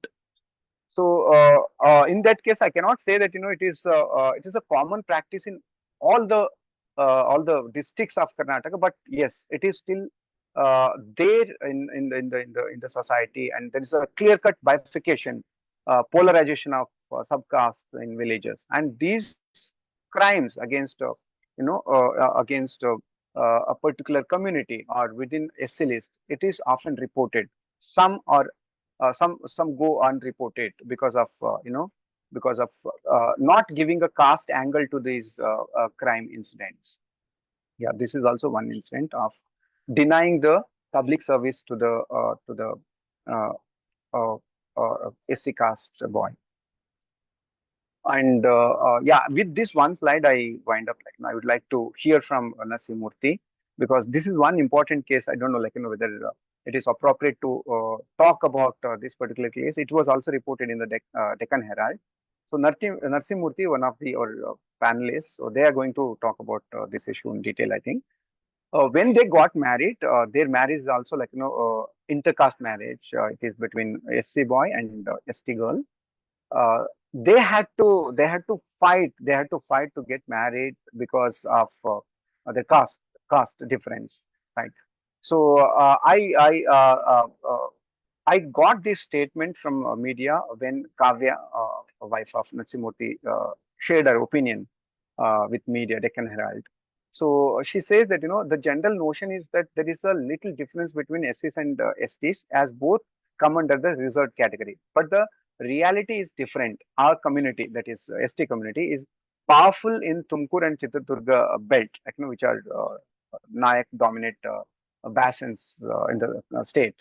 She says her father was angry with her for choosing a man from a caste perceived to be lower in the caste hierarchy. So this clearly indicates that even though we get the reservation before the constitution, law, we're all equal. But when it comes to cultural matters, when it comes to social matters, or give and take matters, it is completely not allowed, not accepted. So these are the some cases that I randomly took from media, and I have shared my ideas, and to cite my own experience when I was with progressive movement in Raichur. So one day we had gone to a village campaign in Burdipad village, and we were singing songs like Yav Kulavaya Nama Dyamatavaya, so which is which caste you belong to, which religion you belongs to, and all. So we performed the songs and all. Then at the end, I was feeling thirsty, and I asked some 10-year-old girl to get some water to drink. The girl immediately said that Anna now మేము మాదిగొల్లము నేను మీకు నీళ్లు ఇవ్వము, I belong to Madhika community and I can't get water to you, offer glass of water to you. So I was completely shocked hearing this statement, because the entire evening we were singing songs like Yakulavaya, Yamatavaya and all, we should not we should eradicate caste system, this and all. But when it comes to having a glass of water from the same low caste family, so it's completely deep rooted. It's deep rooted, and it's more it's very difficult to tackle through a particular one point agenda and so. So this was one example, and I can share my own experience of getting in a subcaste girl. So when there was a proposal from a banker who belongs to Mala community in Raichur, Chalwadi community, and when they got to know that I got a job in Delhi University, and they wanted to show their daughter for the match. I went to that place. I had a tea and all. Then they asked me to go to Bangalore and meet their uncle who teaches law in Bangalore University. When I had gone to I went to Bangalore University residential quarters and all. The professor treated me very well, and they called me for lunch and all. So I had lunch and all everything. Then gradually they asked me about subcaste, which subcaste you belong to. Then I told my caste I belong to this particular subcaste, and abruptly they stopped my interaction, and they said, "Okay, nice to meet you, and we'll meet again." Later on, they did not respond to my calls, and there was no any progress in the discussion about getting the subcaste marriage. So till today, I didn't get answer why they denied that match, even despite of I having a job in Delhi University. So somewhere I think these are the very important matters to establish that Dalits or SCs, when we talk about the subcaste, these are not homogeneous groups. The pain is different. The memory of pain, what all the subcastes they go through, it is completely different, right? So that's why, because of this difference, cultural difference, social difference, and these things, they often lead the society to witness crime in the society, and Karnataka is not exception, for that matter. So with this, I just I end my presentation with this particular slide. If you can see this particular slide, I just connect with the intercaste dining practice, right? So this is from Madhya Pradesh. So Dalit ki roti khaakar kutta chut. So we are talking about conducting occasional intercaste dinings, but there is a society. This is a society which one cannot digest if a Dalit offers a roti to their kutta, their dog. So we can imagine what kind of society that we are living in. So we can talk about these things sometime, some other occasion. I'll end my presentation here. So if since there is one more speaker, I stop my presentation. Thank you for patient listening. Thank you.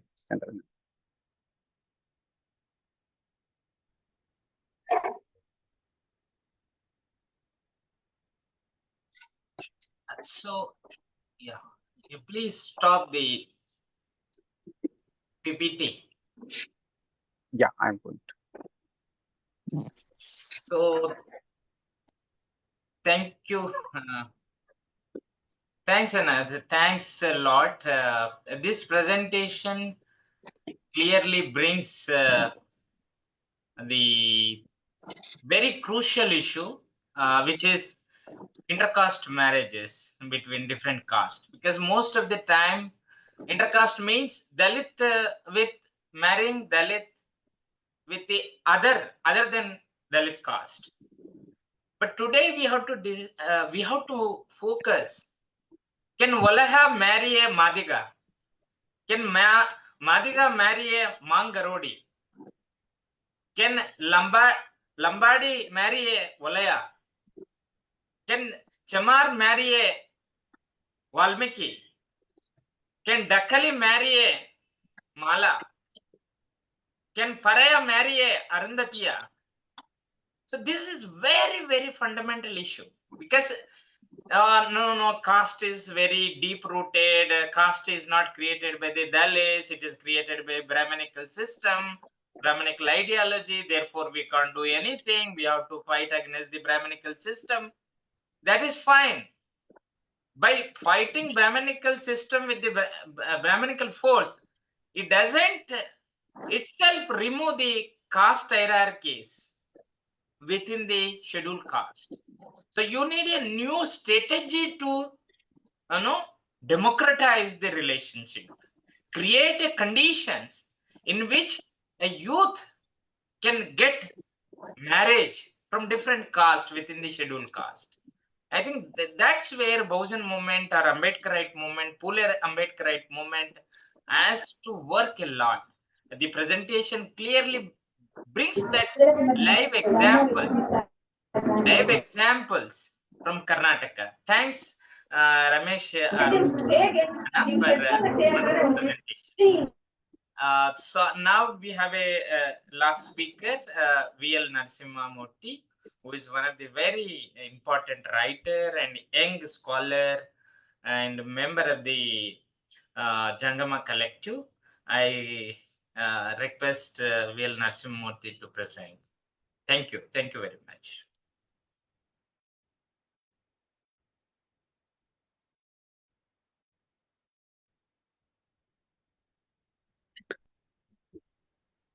Good evening and Jai Bhim to one and all. So I would like to thank this discussion subclassification. So I am confused because of my fellows discussed already. So I would like to mention 2-3 points here, because since it's about the understanding between touchables and untouchables. So I would like to mention 2-3. So first we should understand one thing, that so SCs are, Dalits are not a homogeneous community. It is an heterogeneous class, or a group of castes. Okay, and there is a graded inequality in Hindu system, and it persists, or it exists in among untouchables also. Okay, so that's why if we look at the representation issue or representation question, there is a underrepresentation of some communities, and there is over-representation of those some communities. That's why this question arose, okay, 3 decades back. But so now, after the Supreme Court judgment, the response from some communities, and particularly some leaders of the community, is so disappointing. See, there is a long history of this subcategorization or subclassification movement in South India, because it started in AP. Earlier it was AP, now it is bifurcated into 2 states, and then it started in Karnataka.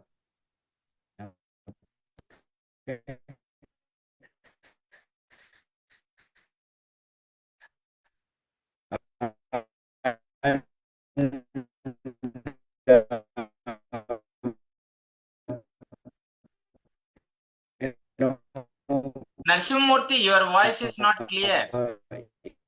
Even in Tamil Nadu also. See, I would like around this issue problem stays among Dalit community, or why this problem is politicized from other political forces or other social groups. Because it's because Dalit movement was not able to understand this problem clearly, first of all, and some politicians from Dalit community were not ready to address this issue because of their political game. Okay, so that's why this problem is still here. And now look at whom they are. They're all from. Yeah, am I audible now? Hello. Yeah. Am I audible? Yeah. Please carry. Yeah. So where was I? Yeah, for political gains.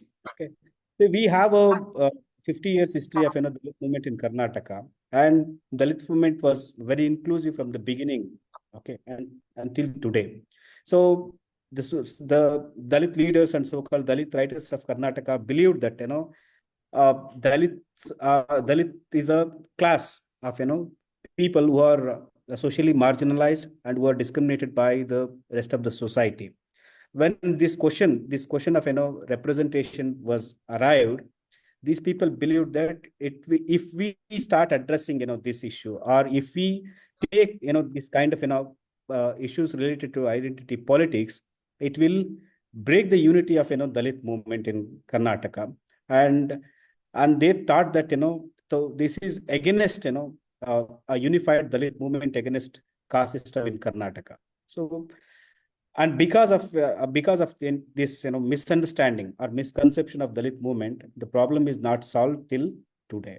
And there are some communities in Karnataka who are opposing subclassification, and they have their own reasons. They have their own justifications. Those who are opposing this issue must understand one thing, that so it is this subclassification is not against reservation, or it's not against social justice politics, or it is not against any particular communities. Yes, obviously there is some overrepresentation for some communities, and those who have the privilege to get more benefits or more representation in government jobs or in education sector and all, they have this anxiety that if the subclassification happens, they are going to lose their opportunities. But it's not it's not true. It's a misconception, and it is their anxiety of they are going to lose something. So one thing we should understand, this is a time for serious introspection for Dalit communities.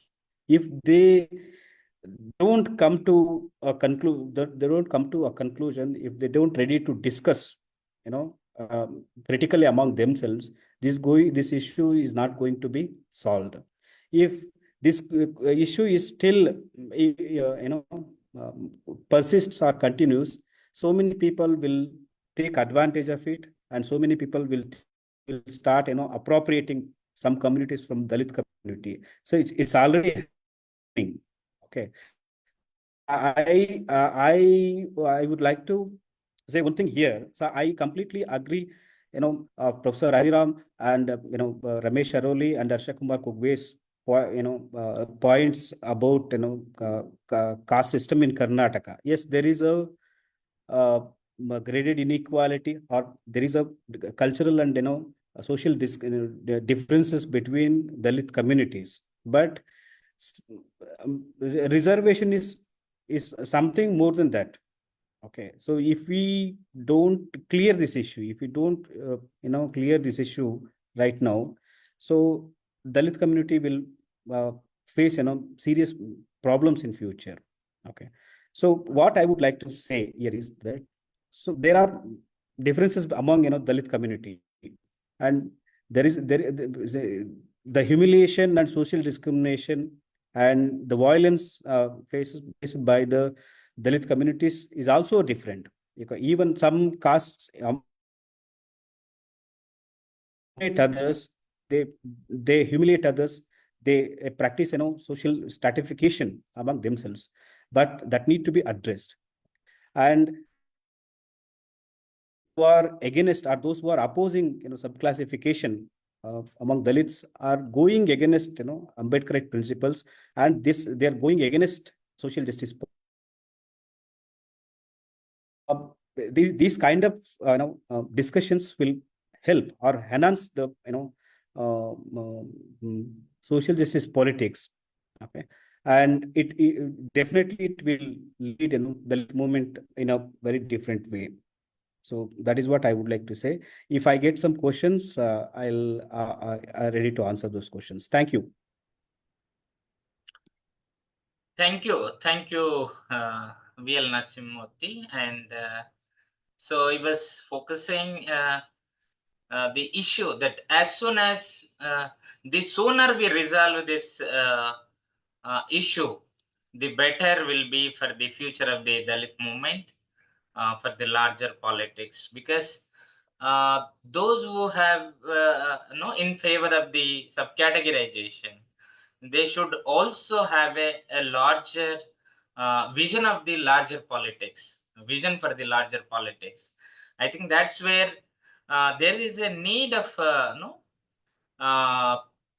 focusing on both in recognizing the lowest of the low and their problems and justice for them, and also having a vision for the emancipatory, independent, alternative politics in whichever state we work. Thank you, VL Narasimha. So now since presentations are over, I feel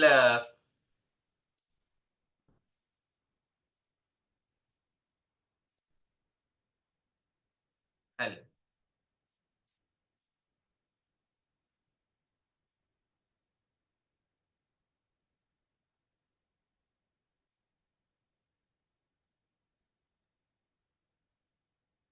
Chandraiah, you're not audible. Yeah.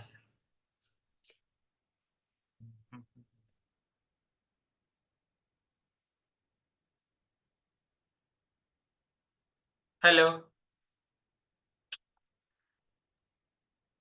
Yeah, we can hear you. Can you hear me? Yes, we can hear you. Please, you can pose questions. Audience can pose questions. One person, only one question. So please unmute and pose question or share your insights.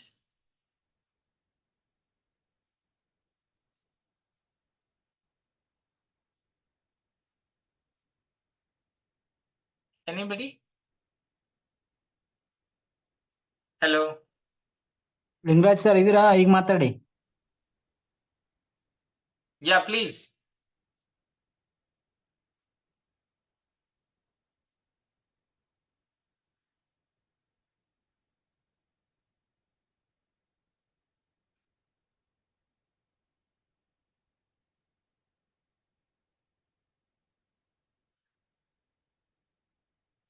Hello.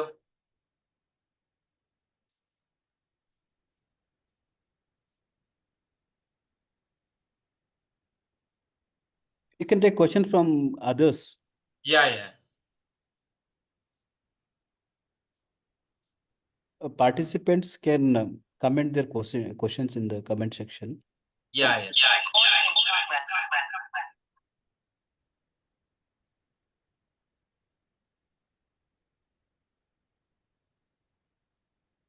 Hello, good evening. Yeah. Good evening, sir. Hello. Hello. Yeah, please. Good evening. Good evening. Good evening, sir, to all of you. Good evening. Good evening. Sir, I am Devidas from Gulbarga University. Yes, sir. Yes, Sir, question kelbudi, sir. Yeah, you can ask Hello. the question directly. We can Please hear go you, on. sir. You can ask the Sir, question. Matadi, continue. Yes, sir. Good evening to all of you. Sir, ಪ್ರಶ್ನೆ ಕೇಳಿ sir, ಪ್ರಶ್ನೆ ಕೇಳಿ, ಕೇಳಿಸ್ತಾ Yes, ಇದೆ. sir. I won't heard the voice of Professor Hariram, sir, because I joined late. Sorry for that. Certain inputs has been made by our respected speakers on the day. Ramesh Aroli, Chandraiah, and Narasimha Murthy. They have raised certain issues to overcome from the clutches of the doubts raised by certain communities to oppose the internal reservation or classification of reservation. And I think that we are trying to convince them, and what we are been discussing here, we need to convince them, to appreciate them. But if they have not been able to get convinced, or because they have already been developed a kind of the stand that tactically they are going to oppose it. How to overcome from this kind of stance or stand to be taken by them?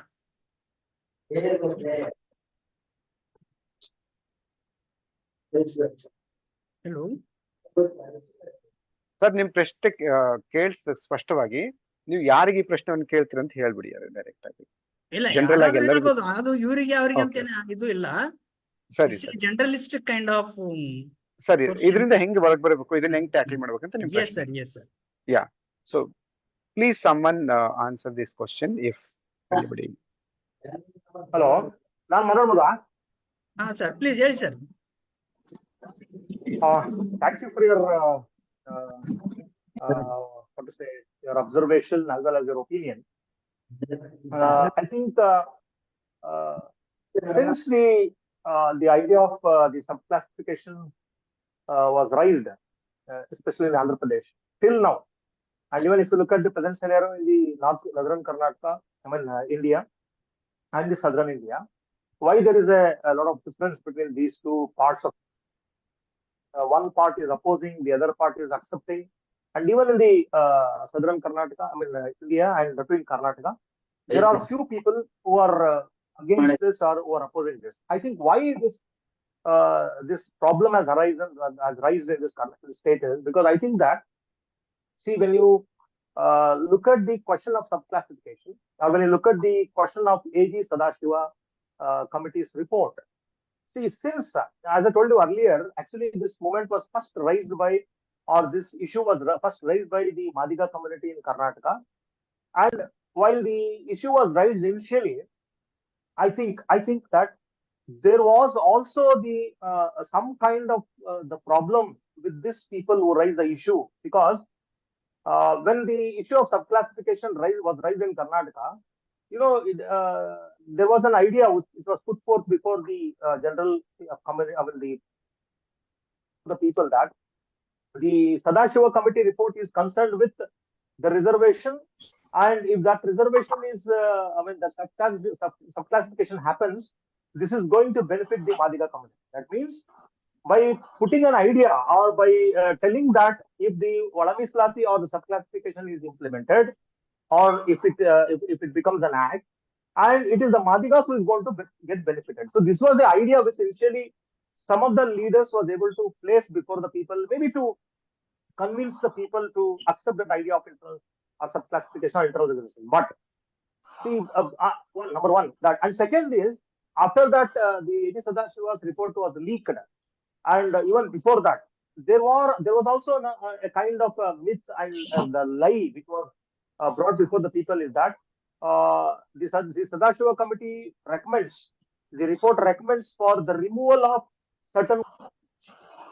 scheduled caste list in Karnataka. That is out of 101, especially this what we call the Colombo, the Touchables, especially. The Touchables, there was a opinion which was brought into the masses.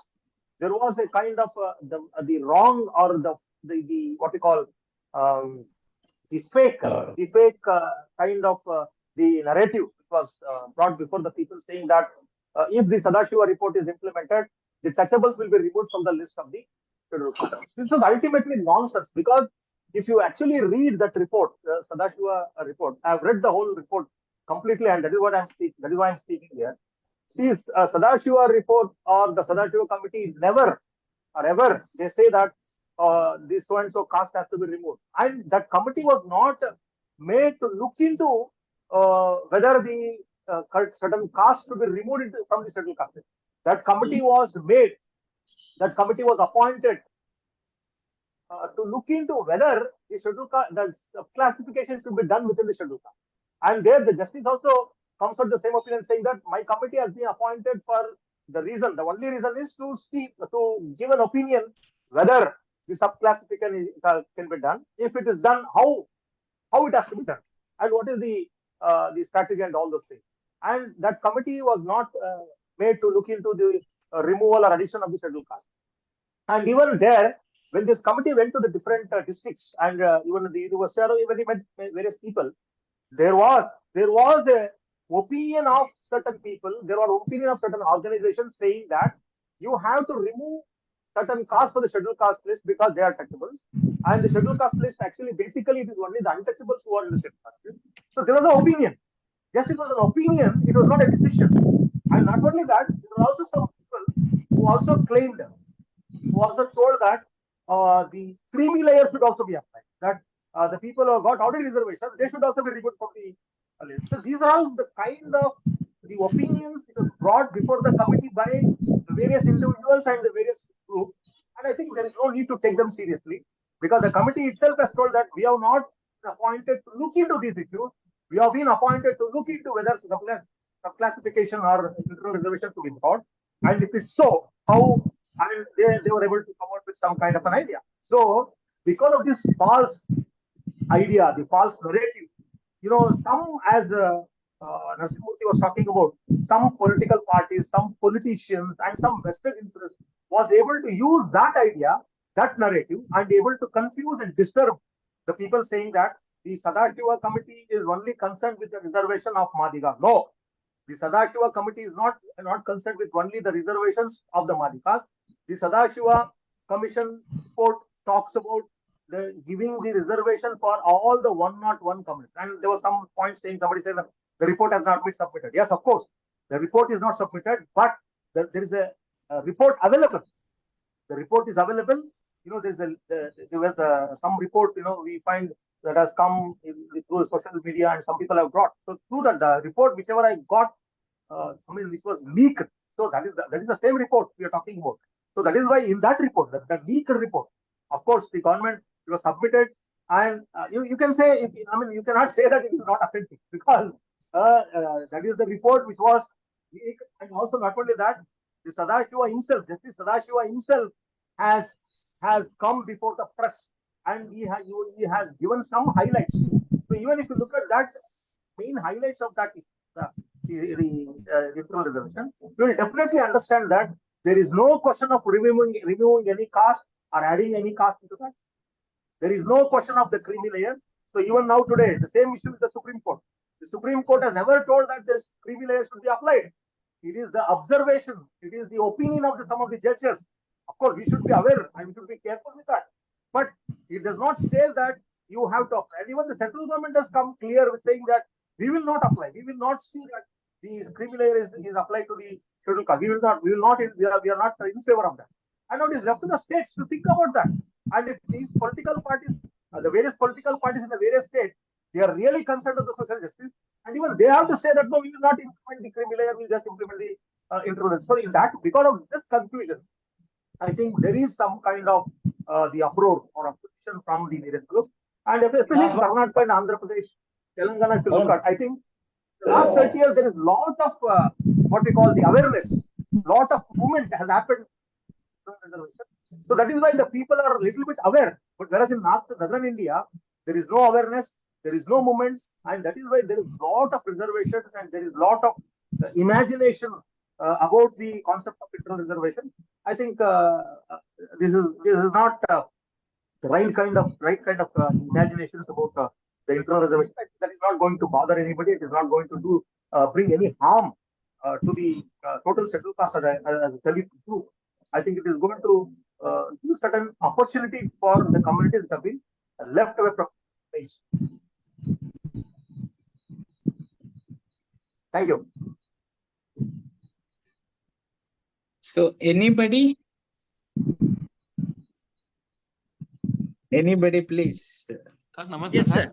Myself asking another question to Hariram, sir.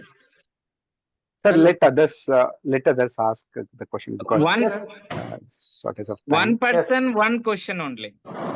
Okay, it's okay. Sir, namaste, sir. Namaste, ಹೇಳಿ. Sir, sir, English not so fluent. Can I speak in Hindi, sir? Sir, Kannada केली, हिंदी में केली. Sir अभी क्या हुआ है sir, Harsha Kumar sir थोड़ा मांग अरोड़ी के आज के बारे में थोड़ा बात करें सर मगर सर सब जो भी स्पेसिमेंस लिए, जो भी ओपिनियंस लिए, उनके पास से ही लिए ऐसा मेरे को लगा सर. मगर सर जो यहाँ पे गुलबर्गा कलबुर्गी में जो रहते हैं ना सर, उनको उनका एक्चुअल स्टेटस मालूम है सर, और हम किसी कम्युनिटी के लिए उनको रिजर्वेशन नहीं मिल रहा है, ऐसा कुछ हमारा ओपिनियन.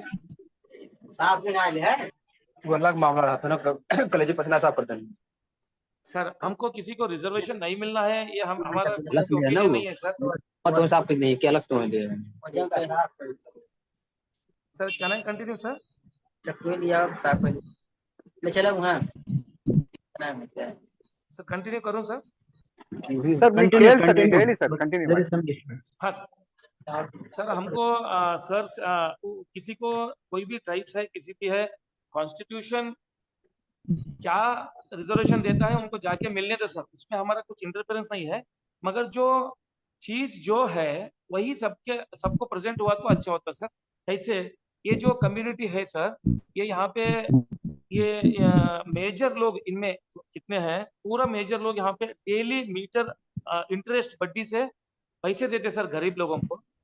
सब क्या करते सर, 10% डेली इंटरेस्ट, 20% किसको हॉस्पिटल का जरूरत है, किसी को कुछ इमरजेंसी है, उनको दे के रोज 10% लेते सर। लेने के बाद उनका जो प्रॉपर्टी रहता वो प्रॉपर्टी ये जबरदस्ती ले लेते सर। और प्रॉपर्टी लिए तो हमको कुछ प्रॉब्लम नहीं है सर, हाउस लेने दो और खेत लेने दो सर। बहुत से केसों में इन्होंने उनकी बीवियां अपने साथ रख लिया है सर।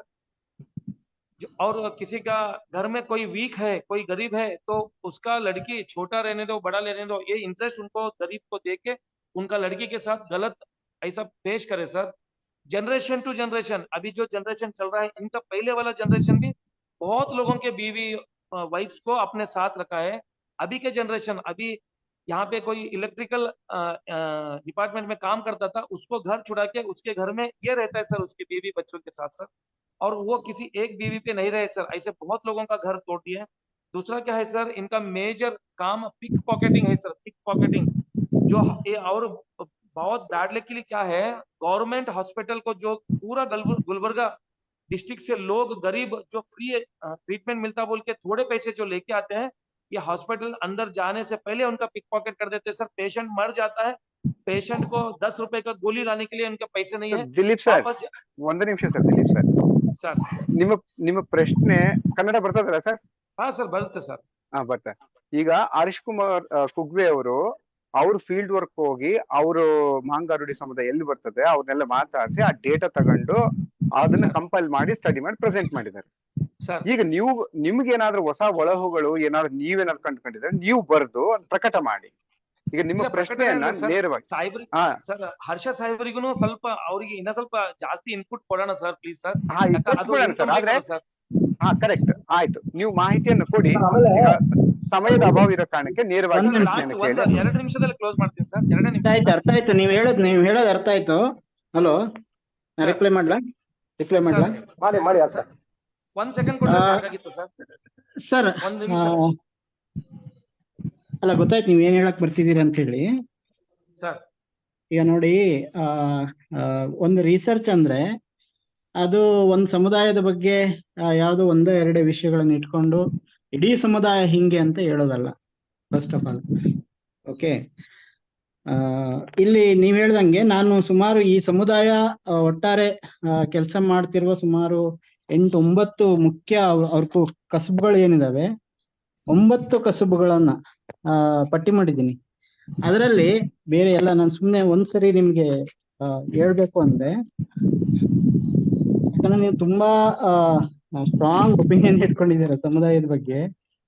ಹಂಗಾಗಿ ಒಂದು ಎಮ್ಮೆ ಬಳಸೋದು, ಶೇವಿಂಗ್ ಬಫೆಲೋಸ್, ಆಮೇಲೆ ಚಿಂದಿ ಆರಿಸೋದು. ತುಂಬಾ ಮೆಜಾರಿಟಿ ಹೆಣ್ಮಕ್ಳು ಚಿಂದಿ ಆರಿಸ್ತಾರೆ, ಸಾಣೆ ಹಿಡಿತಾರೆ, ಪೌರ ಕಾರ್ಮಿಕರ ಕೆಲಸ ಮಾಡ್ತಾರೆ, ಆಟೋ ಓಡಿಸ್ತಾರೆ, ಬ್ಯಾಂಡ್ ಬಾರಿಸ್ತಾರೆ, ಕ್ಯಾಂಟೀನ್ ಕ್ಯಾಟ್ರಿಂಗ್ ಮಾಡ್ತಾರೆ, ಮತ್ತೆ ನೀವೀಗ ಏನ್ ಹೇಳಿದ್ರಲ್ಲ ಬಡ್ಡಿ ವ್ಯಾಪಾರ, ರಿಯಲ್ ಎಸ್ಟೇಟ್ ಕೂಡ ಮಾಡ್ತಾರೆ. ಅದ್ರ ಬಗ್ಗೆ ನಾನು ಡೀಟೇಲ್ ಆಗಿ ಬರ್ದಿದ್ದೀನಿ ಅವ್ರು ಎಷ್ಟು ಇದ್ದಾರೆ ಅಂತ ಹೇಳಿ. ಇಡೀ ಸಮುದಾಯದಲ್ಲಿ 0.05% ಇರ್ಬೋದು.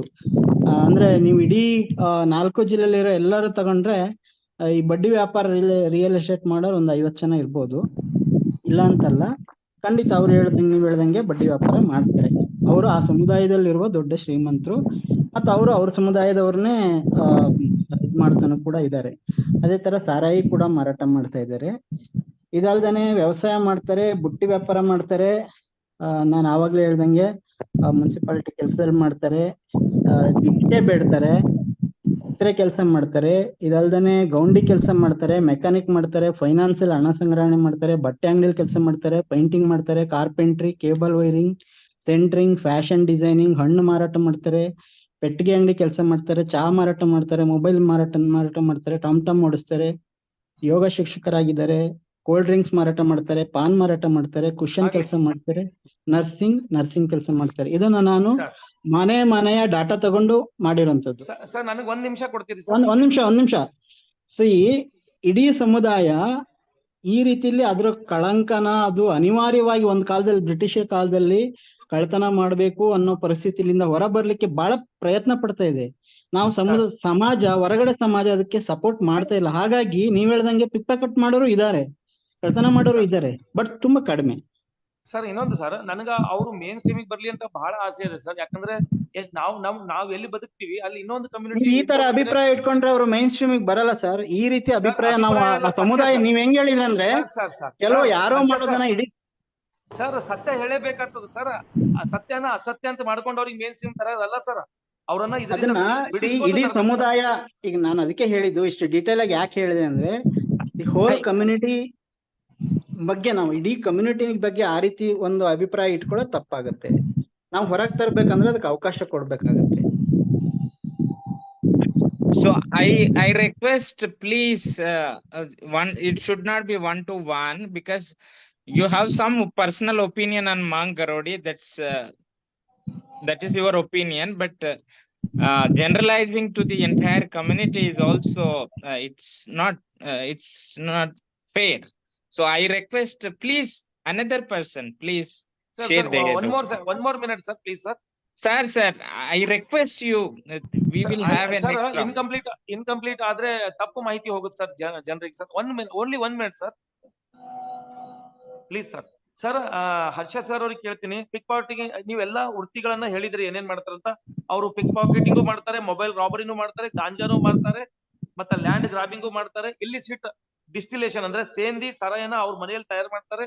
ಗಾರ್ಬೇಜ್ ಆಯಕ್ ಹೋಗ್ತಾರಂದ್ರಿ ಸರ್. ಗಾರ್ಬೇಜ್ ಆಯೋಗ ನಿಮ್ಮ ವ್ಯಾಲ್ಯೂಬಲ್ಸ್ ತರ್ತಾರೆ. Just I request you to go through my research. Okay, ಅದ್ರಲ್ಲಿ ನಿಮ್ಗೆ ಏನಾದ್ರು ಮಾಹಿತಿ ತಪ್ಪಿದೆ ಅಥವಾ ಇದ್ರಲ್ಲಿ ಸೇರ್ಬೇಕಾಗಿರೋ ಮಾಹಿತಿ ಇದೆ ಅಂದ್ರೆ ಖಂಡಿತ ಸಜೆಷನ್ ಕೊಡಿ ಸರ್. ಮತ್ತೆ ಇನ್ನೊಂದು, ನೀವು ಇನ್ನೊಂದ್ ಸ್ವಲ್ಪ ನಿಮ್ದು ರಿಸರ್ಚ್ ಇನ್ನೂ ಸ್ವಲ್ಪ ಜಾಸ್ತಿ ಮಾಡ್ಬೇಕು ಅಂತ ನೋಡಿ ಸರ್. ನೀವು ಒಂದು 300 ಪುಟದ ರಿಸರ್ಚ್ ಬಗ್ಗೆ ನಾನು ಕೂಡ ಪೂರ್ತಿ ಹೇಳಕ್ಕಾಗಲ್ಲ. ನೀವು ಓದಿ ಒಂದ್ಸರಿ, ದಯವಿಟ್ಟು ಓದಿ. ಬೇಕಾದ್ರೆ ನಿಮ್ಮ ಅಡ್ರೆಸ್ ಕೊಡಿ, ನಾನು ಕಳ್ಸಿಕೊಡ್ತೀನಿ. ಆಗ್ಲಿ sir. Okay sir, thank you. So anybody?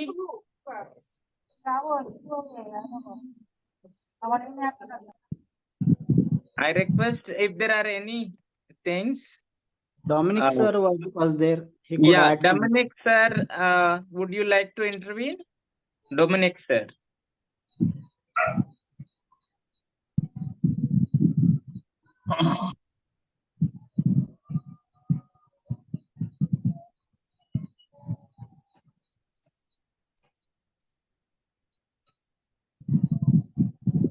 Vasu sir is there, Ravi Kumar, Bharati Devi madam.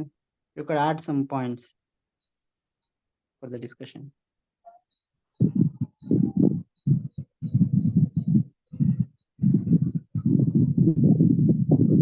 So if there are no questions and observations, we will try to conclude, because I feel this presentation, 4 presentations, brought many issues which are very important for every state, not only to Karnataka, for entire India.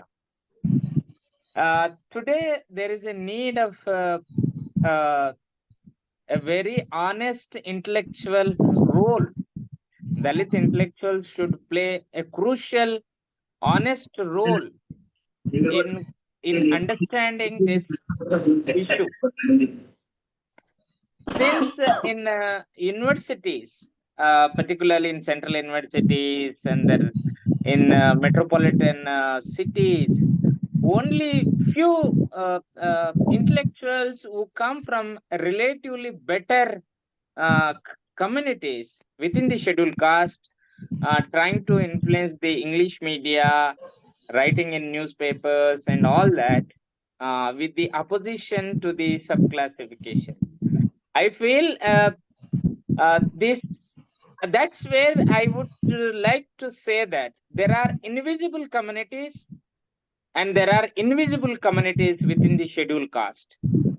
The visible communities who are historically benefited the reservation benefits because of their social mobility in their occupation, because they were accessible to the British services, because of the Christian missionary services, because of the army recruitment. Take for example, Mahar regiment, Chamar regiment in North India, and even Parayas from the Tamil Nadu, even Malas from the Andhra Pradesh, because of the Christian missionary influence. And also, whether it is Paraya, Chamar, Volaya, or even Mala, even Mahar, these are all early communities, earliest communities which began to follow the Ambedkar path, and also they developed their own leadership from colonial period to colonial period. So in a way, this leadership or the influence of the Baba Sahib Ambedkar or the army recruitment, British institutional support, all are helped these communities in getting the access to the reservation, education, and so that it also made them to politically consolidate to influence the politics. There are invisible communities, whether it is Valmikis, Musahars, Madigas in South India, or Arundhatiyas in Tamil Nadu, Valmikis in North India, Musahars in Bihar, and there are many communities who are invisible in education, employment, so in politics. So these invisible communities need a special attention. Therefore, there is a need of the subcategorization, which is not to argue that they should get a more share. No, in fact, the people who are demanding the subcategorization is in proportion to their population. So they are not asking, take for example, Valmikis are not asking more than their proportion. Or even Arundhatiyas are not asking more than their proportion. So therefore, one has to understand, when it comes to general argument, the entire Dalit community argue that there should be a reservation in proportion to the SC scheduled caste population. But the same formula within the scheduled caste is not accepted. In fact, argued that it goes against the Dalit unity, because the language of the unity can't be built by denying the justice to certain communities. So therefore, it is very important Dalit intellectuals, writers, activists, journalists, lawyers from the relatively better community, relatively visible communities, from the Chamars, Mahars, Paraya, Malas, all these communities should play a crucial role. The more they oppose, they will lose the legitimacy to lead the Bahujan politics or Dalit politics or Dalit movement. So therefore, in Karnataka also, because Dalit Sangarshana Samiti had a huge impact, but later on it lost its credibility because of various factors. This is also crucial point entire India, that Dalit intellectuals should play a crucial role in the public life. If they don't play, the other political parties utilize this opportunity and manipulate the subcategorization issue for the upper caste politics in each state. Therefore, the sooner we resolve it, we begin to convince or create a conducive atmosphere for the subclassification, depending on the requirement of the each state, it will help. And also remember, Ambedkar during his period was so conscious that he was the person who was very conscious in his RPI manifesto or Scheduled Caste Federation manifesto, he clearly indicated monks and chambers in Maharashtra, if they come with me, their share will be ensured. And people like Palwankar Balu, P.R. Balu, was nominated by the Ambedkar by giving representation to the chamars in Maharashtra. When a Comble from the monk community wrote a letter to the Ambedkar that saying that there is a discrimination between monks and Mahars. You are not focusing, you are not giving representation to the monks. Then Ambedkar responded that there will not be any discrimination in my movement. I am ensuring you the monks will get their representation. So in fact, he adopted a monk boy. He famously said in public meeting that if I could have had a girl, I could have certainly proposed a marriage with the monk boy in order to establish the blood relationship. So that is the spirit of the Ambedkar. So that spirit, I think we have to continue. And even Kanshiram, जिसका जितना भाग्यदारी उसका उतना हिस्सादार. So if you take the Pule, he was focusing on the lowest of the low. Muktabai Salve is the monk community. It's the lowest of the low in Maharashtra. So there is the entire legacy of Pule, Ambedkar, Kanshiram legacy with which we have to understand this issue. In this new generation of scholars, PhD scholars, activists, I hope understand this issue properly. And subclassification is a complementary to the Bojan politics, complementary to the deepening the social justice. We should not allow the other political parties to manipulate it. And Kanshiram politics has to be understood with this spirit. With this, I think I hope we will close this session. And thanks to all the speakers who have presented well. And we will continue to have this dialogue. And thanks to all the participants who have patiently listened. And we will continue to have next programs. You please also join. And Satyashodhak Collective will continuously organize on different issues with the anti-caste spirit.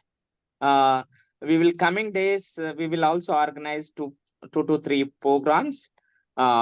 Please join, and you also please subscribe to the Satyashodhak Collective YouTube channel. Soon this program will be uploaded in YouTube. Thank you very much. Jai Bhim. Thank you, Chandraiah. Thank you.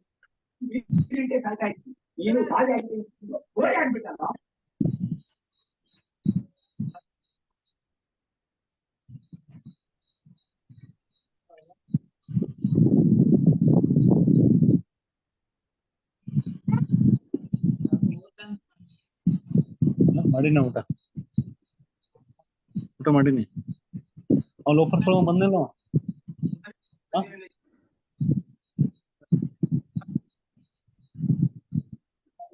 ಮುರಿಯಮ್ಮ ಅವನಿಗೆ ಹೇಳು ಒಂದ್ ನಿಮಿಷ ನಿಮ್ಮ ಮಗುಗೆ ಹೇಳು ನೀನ್ ಅವನಿಗೆ ಸಲಿ ಕೊಡಕತ್ತಿದಂತ ಅವ್ ಒಟ್ಟು ಓದಲ್ಲ ಬರೆಯಲ್ಲ ಅಂತ ಹಿಂಗ ಅನ್ನಕತ್ತೆ ಅವ್ನ ಕಾಕಿರ್ತಾರ.